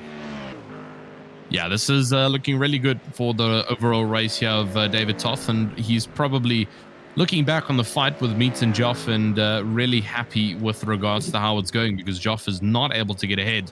And I think if Joff is able to get ahead, there might be a little bit more pressure coming in, because Joff, once he's got a clear mindset up ahead, he is a very good chaser, especially with regards to David Toff. The two of them do fight quite well together. And so let's see if how they can do it. And so obviously we could possibly see Joff coming into pit slightly earlier in terms of trying to break a bit of the stream that he's currently fixated in with all the dirty air. A bit of an undercut that could possibly come there. We see Laubish actually coming in now for the Fiercely Forward team. Kevin Rold also decides to come in. So will Joff just proceed to just remain in the backside here of Meats and possibly just try and take the overtake, or will he play the strategy card and try and go for an undercut where he could throw over Meats in the pit stop with a better overall pit stop and better track status wherever he comes out? It's going to be an interesting one for Marley Joff, because traffic might play its part if he gets the undercut and then comes out behind a couple of the lapped cars that have already done their stops. So that's going to be interesting. For me, I wonder if Marley Joff could possibly overcut here. Seems to have the pace over Meats. If he could go just out... In fact, there's no time for the overcut because they're going to be pitting at the same time here. If one of them doesn't pit this lap, they'll be pitting at the moment at the 35-minute mark, depending on what fuel he may have saved to possibly mount an attack towards the end of this race. Jones is in the pits, drops down to 18th place behind that of Cart. And Matisse is on the back of Zohair Ahmed, Valeros on the back of Pasucci, but this is the fight for second place. Yeah, and the second place fight being quite substantially important just due to how close it's been for the amount of time out on grid.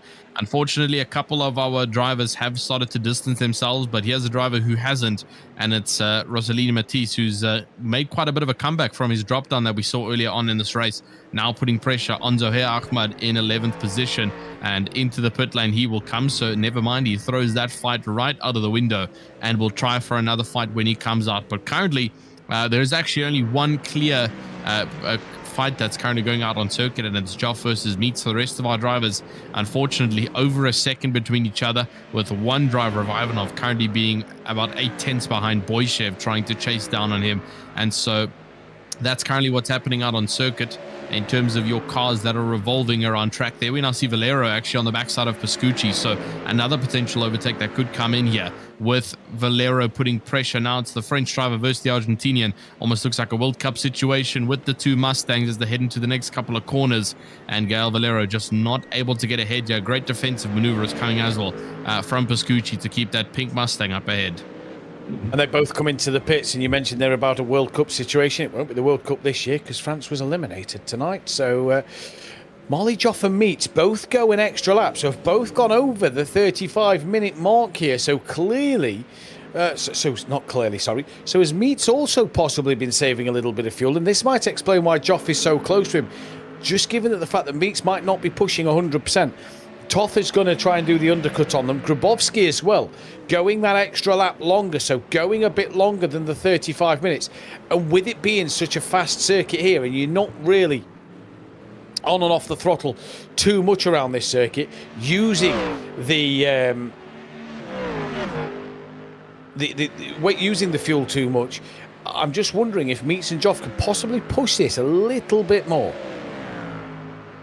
Yeah, definitely a good question to raise here between these two to see if they could possibly try and push this a bit more. It's going to be a bit of a difficult one to see because obviously Toth's into the pit lane now, and so the overcut strategies come into effect for both of these drivers as they try and work their way around track. But wherever Toth lies, he is going to be pushing his car, and there we now see Rodrigo Meats coming in, and Joff has decided to stay out. So Joff playing the double overcut strategy in his WSR Mustang. I'm not sure if that's going to be the greatest of calls from his side. So Meats and Grabowski into the pit box, and so Joff is going to drive an absolute lap with regards to lap timing and consistency. He's got to get optimal lap times in now if he wants to try and take it over on track instead of on the pit lane. My problem with it is, if you look at that track map, he's got a bit of traffic that he's coming up to with the cars that have already pitted. So I just wonder if Marley Joff could just be held a little bit by that traffic. I just question it. Marley Joff knows what he's doing. He's the pro champion for a reason, and I'm sure that he will. In fact, I tell you what, the overcut has worked a beauty because Meats has jumped off. That is Meats right in front of David Toth here. So Meats has got the jump on the race leader, who was 4 seconds up the road. So I'll retract everything I've just said about Marley Joff's strategy. If the overcut worked for Meats, it could work for Marley Joff. Yeah, definitely so. I mean, 33 seconds up the field, and Meets has just managed to get the jump. Molly Joff will be slightly ahead with having a bit of clean air racing. And over the curb, David Toth goes a bit of a bouncer and points right up to the sky as he tries to look for a way around Rodrigo Meets. Now Joff is into the pit lane, and we're going to have to watch the relatives here as to where he comes out with regards to where Toth and Meets' current battle is. You can see they're currently on the back straight of the track. And so waiting to see how that's going to go. Meets' pit stop was about 3 seconds faster than Toth's. And so that is going to be the ultimate playing card here for Joff, is that he needs to get a good pit stop in and out of there to ensure that he remains in first place. So we have to just keep on watching here. He's still in the pit lane for the time being and has not come out yet.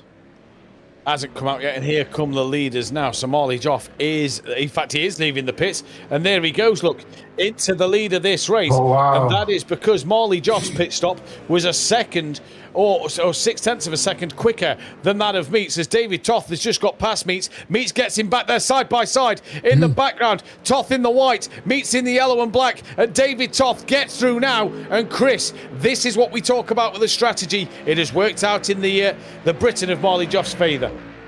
Yeah, it's definitely working out, and we'll see how far he can stay out ahead, but it's brilliant. And he doesn't have to worry about lap traffic as much as you do on the Pro-Am side, so he just doesn't have to, he just has to not make any mistakes. Yeah, that's going to be his key thing now, is to not make any mistakes in this race. But David Toth, depending on what Marley Joff does in this race, David Toth has definitely had some good pace in the early stages. Now, whether that was because Joff was fuel saving or what, not sure. But let's see if Toth can catch Joff. Yeah, that's going to be the biggest question as to if he can catch or not, or if Joff is going to have a straight send through. This is Elon Johnson on board with him now. This is coming through the down swoop and up to the right. And I think this might be due to the blink as to why the incident was called. So we should be all good, and it doesn't look like Johnson has done anything to damage that car, so he continues out on circuit. No issues there. But Marley Joff is unfortunately getting run down slightly by David Toth, who wants first place back. He was able to hold it very easily away from Rodrigo Meets and now Marley Joff. And now he's got the pressure of trying to get back at it. Joff holds off for the last 20 minutes of racing here. This is all it takes. He just needs to hold for 20 more minutes, and then he can take the win here. But it's going to be difficult with David Toth behind, putting so much pressure on him. Always David Toth is stalking him right now. Yeah, it's always difficult when David Toth is the car behind you. He's like a predator trying to pounce on his prey as they come down towards down the back straight.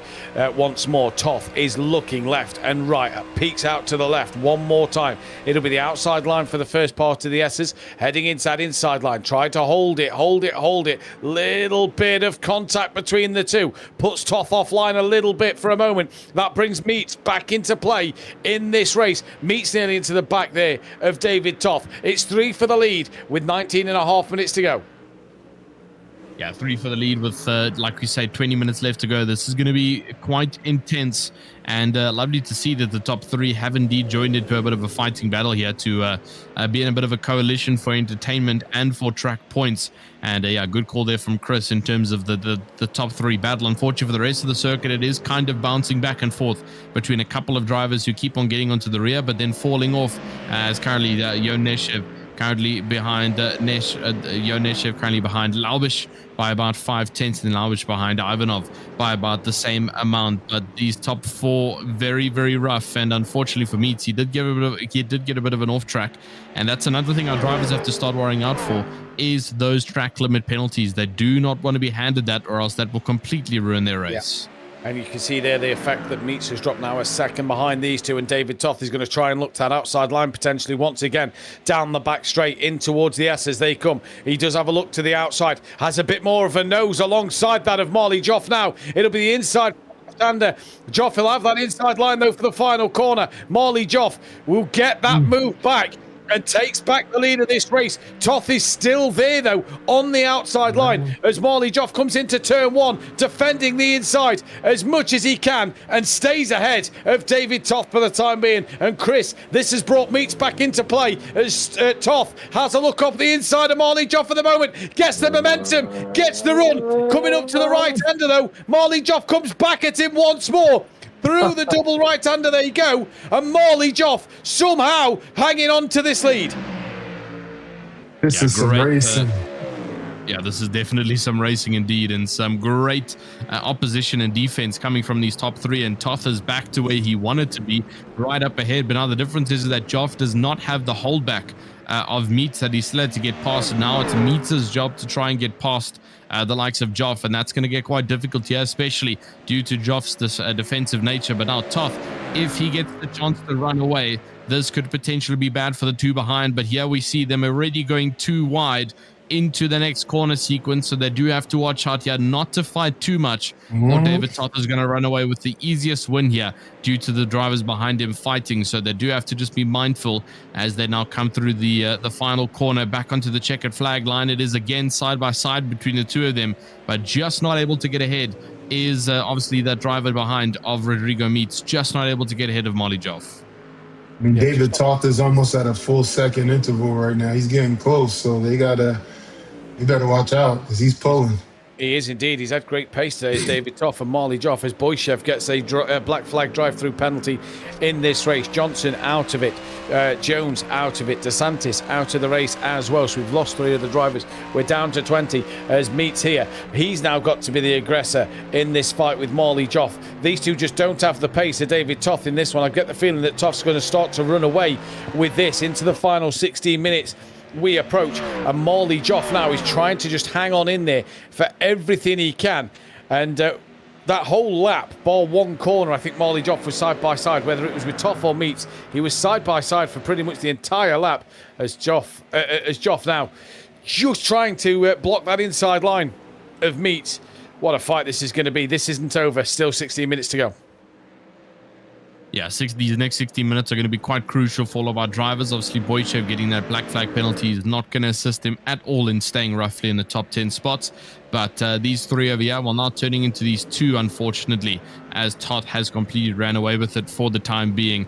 These 2 really need to start putting some pressure on each other with regards to who's going to end up in front, because Joff is just defending like there's no tomorrow, and Meats is just attacking over and over again and just not able to get past. These 2 will be fighting pretty much until the end of it. We've got about 15 minutes left to go, not a lot of time left on the board, and the drivers are well aware of this amount of time left. So if a position is soon to be made, then it needs to be done basically right now from Pascucci, or else he will face the risk of slowly but surely losing out to the driver in front. Pascucci has been gaining because the gap was 5 seconds after all the pit stops was completed. It's now down to 2.6, and Morley Joff is defending like the lion on the side of Meats' car, trying to fend on and hang on for his life in this race.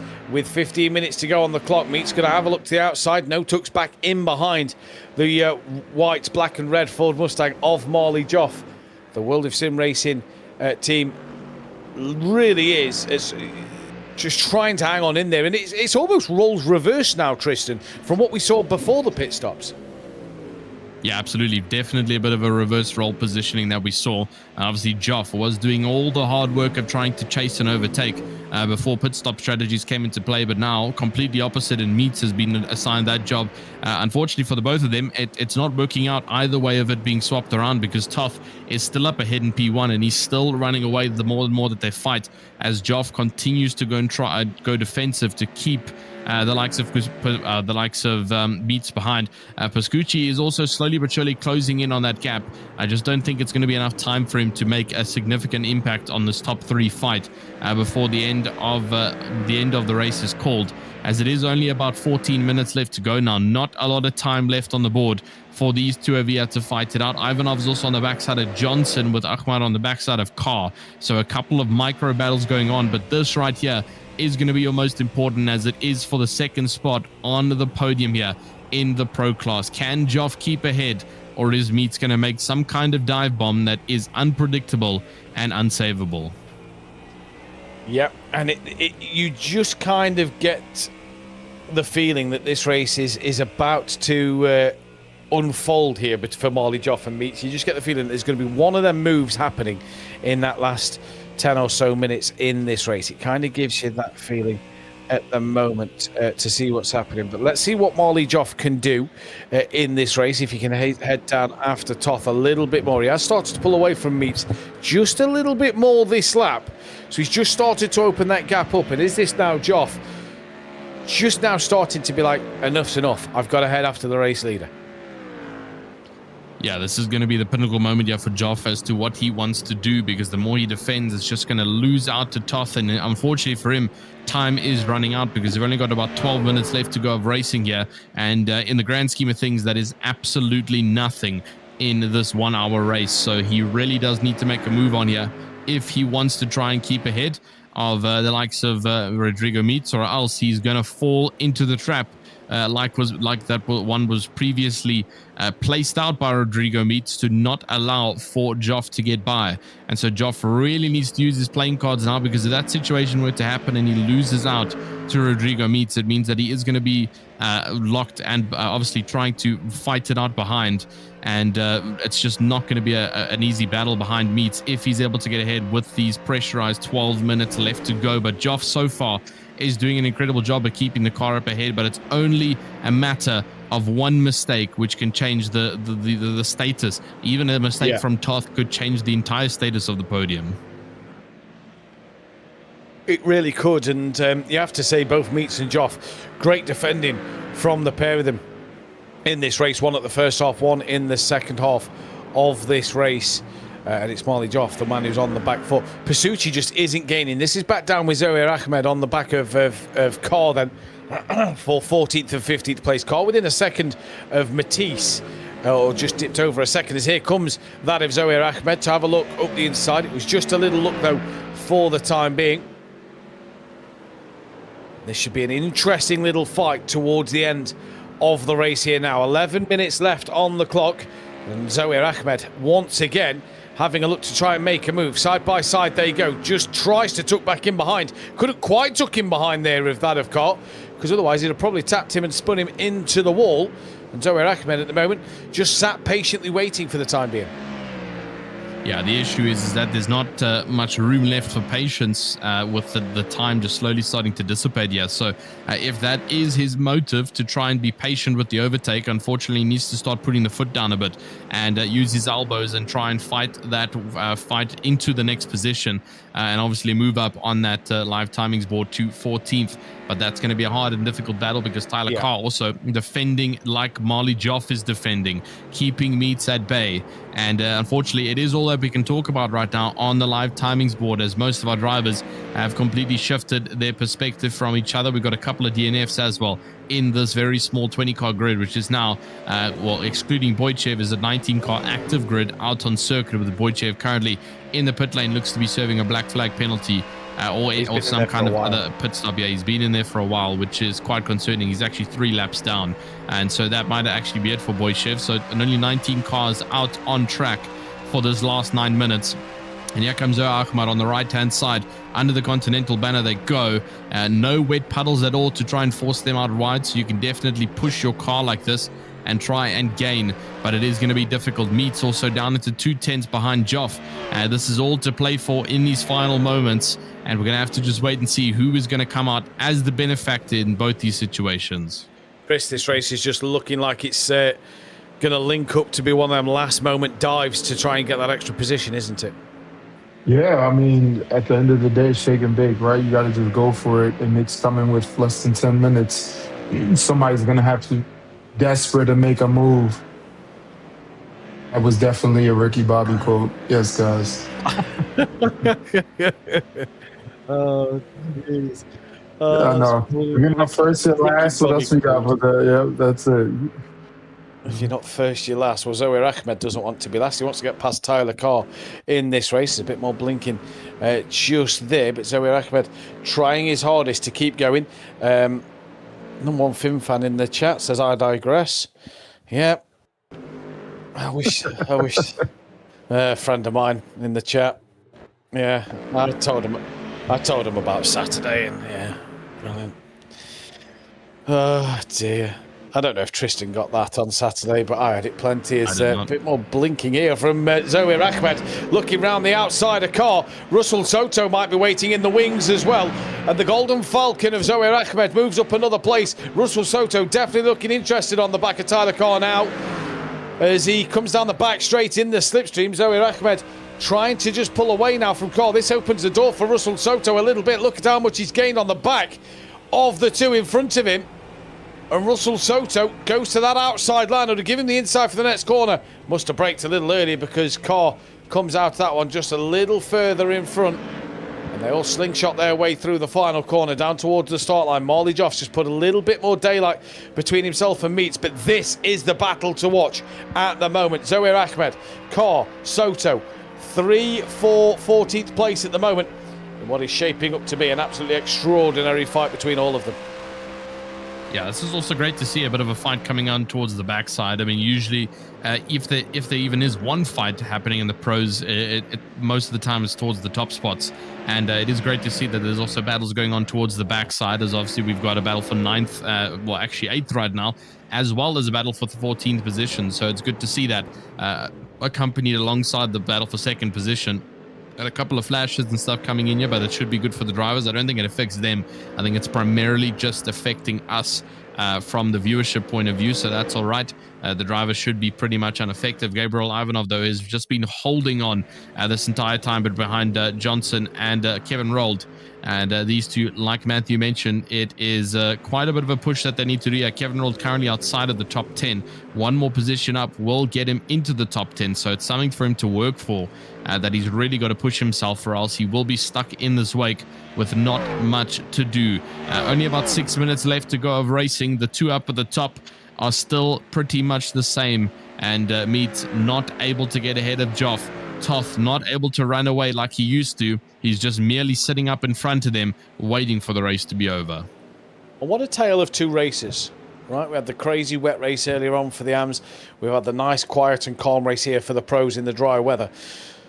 What a tale of two races in a night here at the League by Foxxtecca. Remember, we go to Interlagos in Brazil next week for Format B. That is the 25-minute sprint and then the 35-minute feature race, in which the top 8 drivers in the race results will be inverted for the qualifying for the grid order for race number 2. So make sure you join us live from Interlagos next week in what is going to be an absolutely epic night of racing once again. A track steeped in history.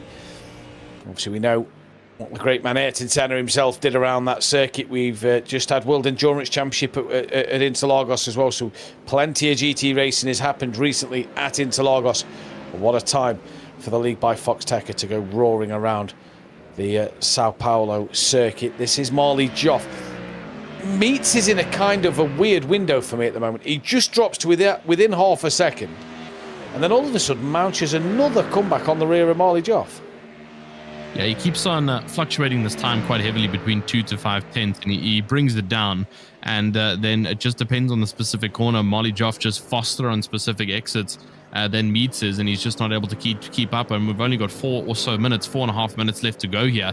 That's only just about about 2 or 3 laps remaining in this race that they've got to work with. So if Meets wants to do something, and not out of desperation but rather strategy, he needs to try and make the overtake now on Joff, or else he's going to run out of time. We've seen what Meets can do in terms of defense. He was able to keep Marley Joff behind for quite a couple of laps, so he just needs to get up ahead now and then keep his elbows out and keep Joff completely behind. But the same goes for Joff.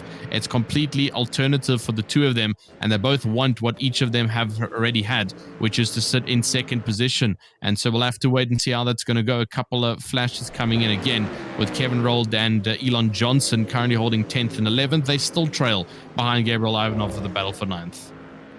Yep, indeed they do. And can Kevin Rold try and make the move here? This is Russell Soto, though, on the back of Carr, having a look to the outside of the final corner, down in towards turn 1, tucks in behind the orange, white and black Ford Mustang, looking for just a little bit of an opening. Zoe Ahmed has pulled away as Rold gets himself ahead of Johnson and manages to get ahead and close the door in towards the double right-hander. So Rold, job done there. But is this Johnson about to come back at him down the back straight? Johnson having a look to stick the nose where that car is. Here's side by side now. Good little fight this between the two. This is for 10th and 11th, remember. So fighting for that top 10 result.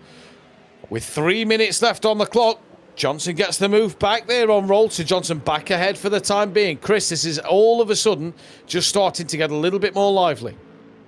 Yeah, I mean, time is of the essence. So now people are going to start taking these chances, which is perfect. It's exciting.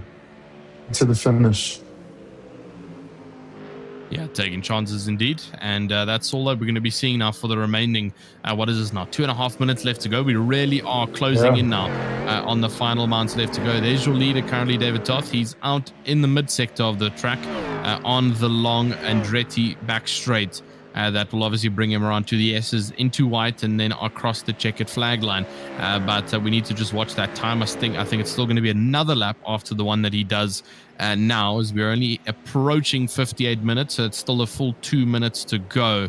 And he's coming through the S's now. So we definitely will be seeing at least one, maybe even two more additional laps due to David Toth's current lead and tangent in this race.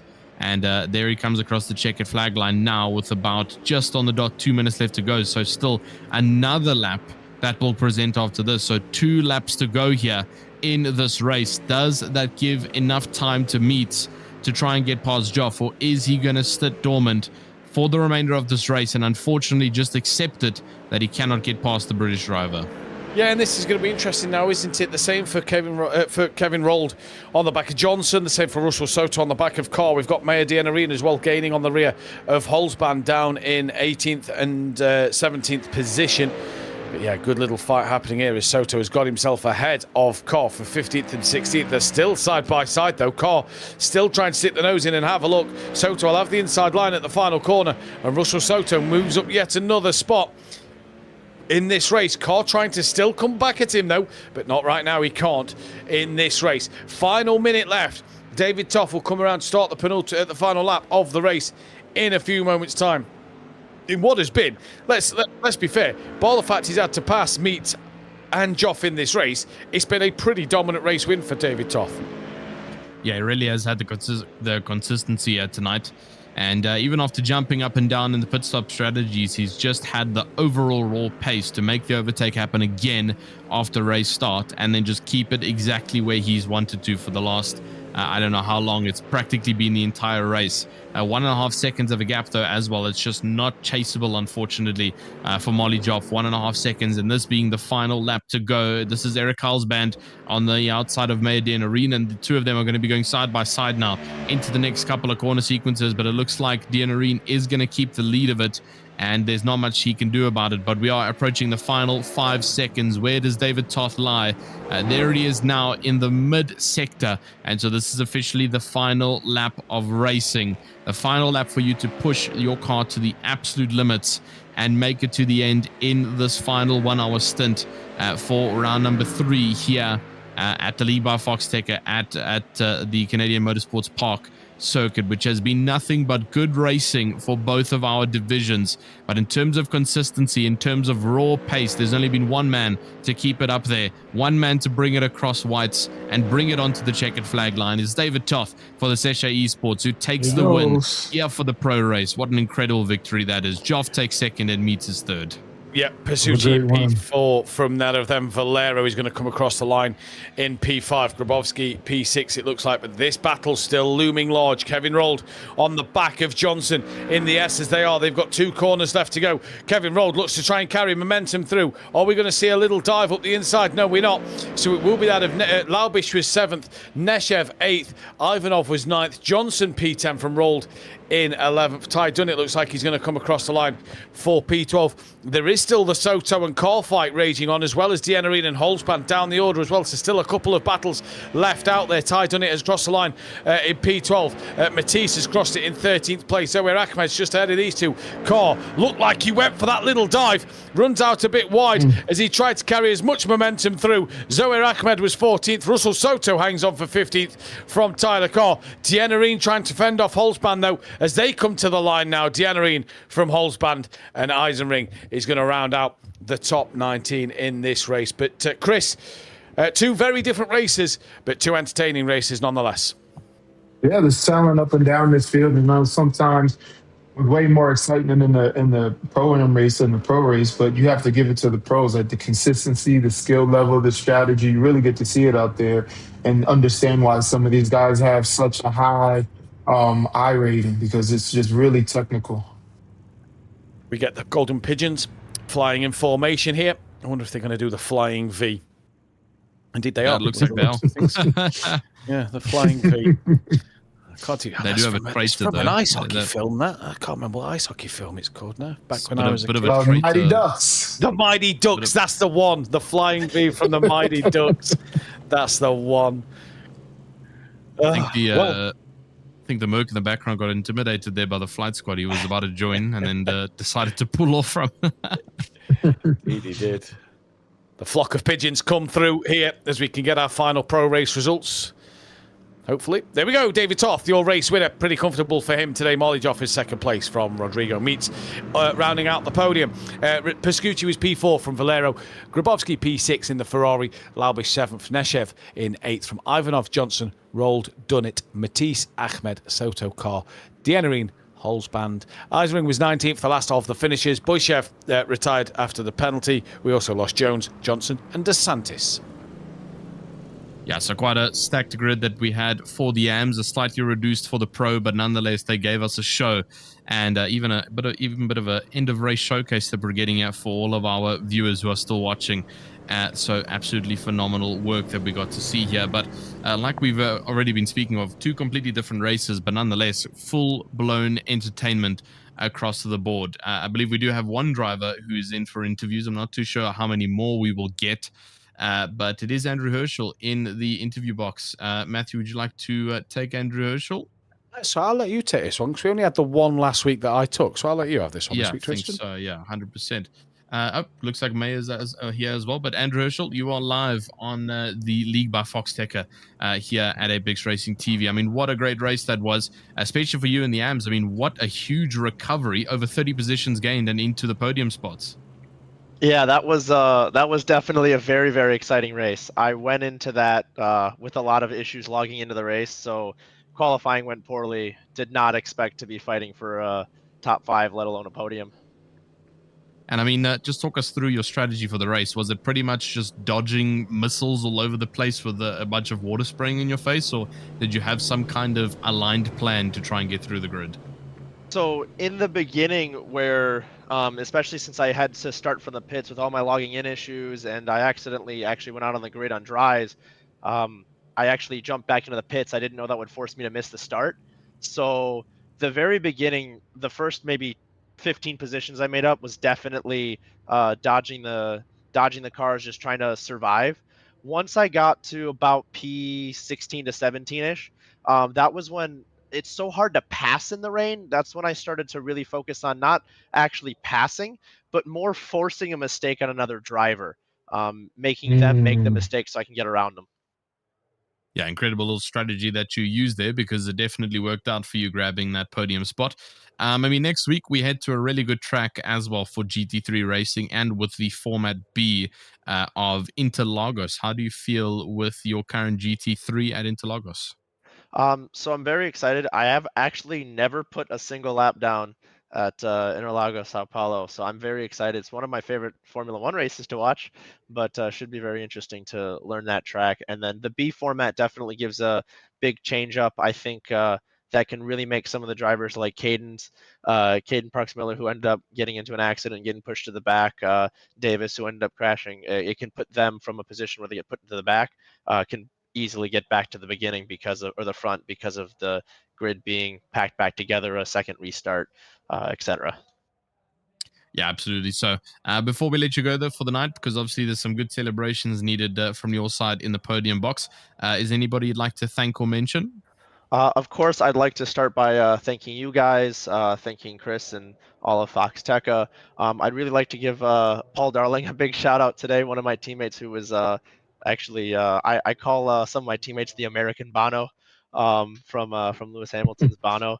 And just super lap days for having me as part of the team. And my parents, who unfortunately cannot be watching, they're in Europe right now, and they're very much asleep. But just all my friends and family for supporting. Incredible stuff. Thanks so much for joining us in the box, and we hope to see you next week, possibly at Interlagos. Absolutely. Thank you for having me. Great stuff. That was Andrew Herschel joining us. Great podium finish and a huge climb up the grid. A couple of interviews there for you, Matthew. Pick who you want and let's have a chat. Well, I've brought in Mr. Maple Syrup himself, who, first of all, first question is, where have you pulled red maple syrup from? Well, I got my sources. So, what do you guys think?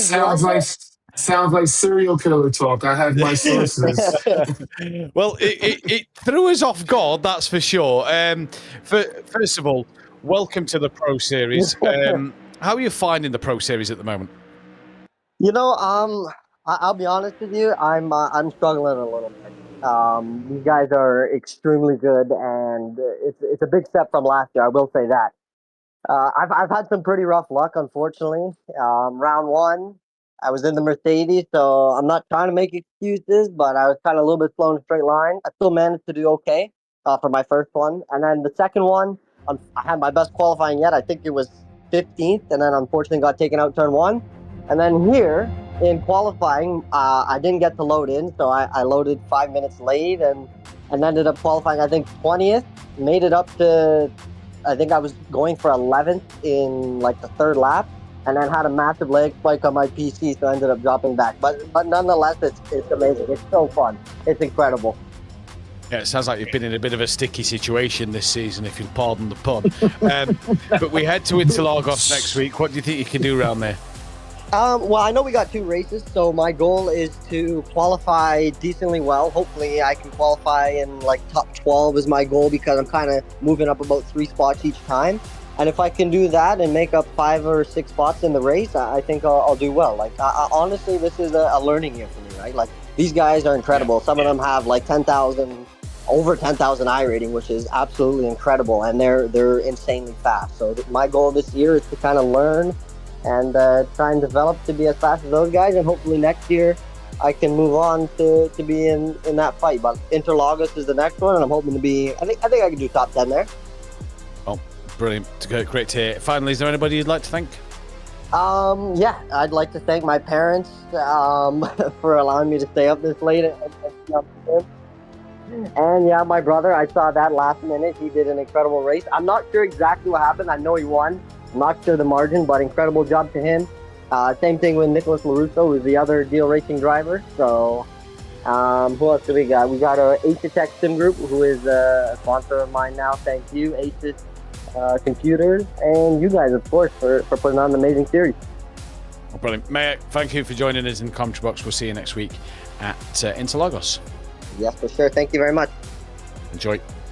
Well, that was the maple syrup man himself. Mayor Dianarine joined us in the interview room there. We've got Lewis Holloway. Chris, I'll let you speak to Lewis Holloway. Lewis, what's going on, man? Lewis, you there? Hello. Hey, how's everything? Going good, man. Just myself some post-race dinner, good old tuna fish sandwiches. Oh, that's that fuel. So how'd your day go? Talk to us. What'd you think? Man, rain races are always a battle of survival, and this race was the same. I got in, session loaded up, took a while to load up, so I only got qualified 41. But it ended up being a nice place to be. Let everybody else sort themselves out up front and gain some positions and capitalize on that. So overall, I mean, this track too, with all the elevation changes with Canadian Motorsports Park, it's already tricky, and then you add in the rain on top of that, and it just adds a whole other dynamic to it. So it was really fun. Yeah, iRacing has been having some issues between today and with some loading and a bunch of stuff, but you managed to fight to the front. Next week, new track. Looking forward to it. Oh, absolutely. I love Interlagos. It's a really, really fun track. I've done it in a few different disciplines. So coming back there in the GT3, I'm really excited, comfortable there. So excited to put in another really good race, especially B format. Getting 2 cracks at it for the race will be definitely welcome. So, yeah. Yeah, do you like the B format better than the A? I like it a lot with the fact that if you qualify well, whatever happens in the first race, you get another stab at it. So there's that aspect. But if you do well in the first one, you get to start a little bit higher, of course, and just I like that format a lot. I love the A format, but the B format, you get a little break, get to reset, and kind of whatever happens in the first one, you get a second shot. So never mad at that. That is true. Anybody want to give a shout out to before you run? Absolutely. Camber and Caster out here in Oceanside, California. Always got to rep the home team. And also want to give a thanks to you guys, Foxxtecca and Apex Racing, putting on another great event and another great season. This is my third season running with you guys and having a blast with it. So thank you guys. Yeah, you're an OG of the league, and we appreciate you coming back every season. And we'll see you next week. See you guys next week. So that then is the end of the interviews, and that then is the end of week. Oh, David Toth's in the booth. There we go. Tristan, I'll let you take David Toth. Last but not least, jumping in just before the train departed, David Toth. First time this season we get to have you on the commentary box, and it's great to have a chat with you. I mean, congrats first of all to an amazing win. I mean, just talk us through a little bit about that pro race, because it was a little bit up and down with the pit stop strategy, but you managed to pull it out and took the win by a bit of a storm. Hey guys, nice to be here finally. I promised Chris to give an interview back in season 1, so here I am. He made it better late than never. Yeah, 3 seasons later, but he made it. I appreciate it. Yeah. So I mean, yeah, go for it. This race had so many surprises for me. I wasn't expecting to be on pole. I wasn't expected to be at the front after 10 laps, and I was shockingly surprised after the pit stops, because I was so sure that I had a 4 seconds gap. I could be easily maintain the first position, but they somehow jumped me after the pits, and I was already telling myself that I lost the win, because I didn't think that I could overtake them back, but they were suffering a bit with the cold tires, so I had the chance to race back to the front, and it was a fair and very enjoyable last few laps for me. You think you were being more so patient, or you were just kind of picking your spots? I wasn't patient, if you meant like that. I wanted to pass them in the next 4 laps after the pits, because I know that the core tires is the only chance that I could overtake them back. So yeah, it was a great fight. Yeah, well, I mean, after the fighting, you managed to pull it up, and looks like the result went in your favor. Next week, we head to Interlagos. I don't even think I need to ask you if you've raced there before. I'm assuming with at least 10,000 I rating, you've at least tried the track before. How do you feel going to Interlagos with the GT3s next week? It will be more chaotic than this race, I think, because we will have the other format with reverse grid and stuff like that. So it will be an eventful race. I really like the track, so hopefully I could be around the top 3 again. Yeah, definitely betting on it to potentially see you up there again. And then finally, before you head out for the night, anybody you'd like to thank or mention? I would like to thank my team, that they support me all the time. My girlfriend, who is sleeping now, but I think he's awake because I'm speaking in the middle of the night. So you're in trouble. You're in big trouble, bud. Yeah. And also I would like to thank to Marley and Rodrigo for the clean race.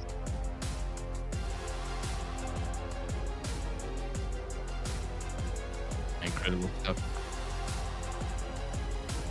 And I mean, just one more quick question before we close off. I mean, any kind of attitude difference from this season compared to last? Obviously, last season you did it with Ballas Pala, your teammate, and so things were slightly different. Obviously, this season, completely by yourself and isolated. So, any kind of changes to like your attitude on track and like behavior with regards to overtaking and just care and management? Yeah, I will try to be clean on the track. I don't want to be in a beef with anyone. because I have no teammates. So I have to be careful. So yeah, I will try Smart to man. be consistent in the race. Yeah, I mean, we've definitely noticed that this season you've been a lot more controlled with overtakes. I remember last season what do we call yourself in Ballast Pala? Something to do with the Hungarian teammates who would absolutely demolish everybody on the track. But you guys did it in a good way. You guys were able to pull some incredible wins. But this season, obviously, doing it yourself and still pulling the wins. Incredible to have you though in the commentary box, and I hope to maybe have a chat with you again next week if all goes well at Interlagos. Well, let's see. Thank you, guys. Absolutely. David's going to make us wait 3 more seasons, so don't even worry about it. And that Thank was, you, David. Thank you. That was David Toth, our final interviewee for the night, snuck in just before the train left. But I think the train is officially ready to depart. I know I'm ready. I mean, the pillow is calling. Yeah, I'm already stood up, ready to press shut down on the computer and head to bed as well, Tristan. I don't know about yourself, but 3:10 in the morning. It's been a long one today, but that is it for week number 3 of the league by Foxxtecca. We head to Brazil for week number 4 for the first of 3 Format B races this season. Join us live for that one next week. Myself, Tristan, and Jim will be back, and hopefully Chris will be there to join us once again. You never know, Tristan, but this time next week we might have our roasted record coffee. It might take a little longer than that, so we'll see what happens. But either way, week number 4 is calling, which will be the halfway stage of the season as well. But thank you all once again for tuning in and joining us live. From myself, Chris Harris, Tristan Herbst, and our producer, Mr. Comedian Jim Cunningham. We will see you all in a week's time at Interlagos. Goodbye.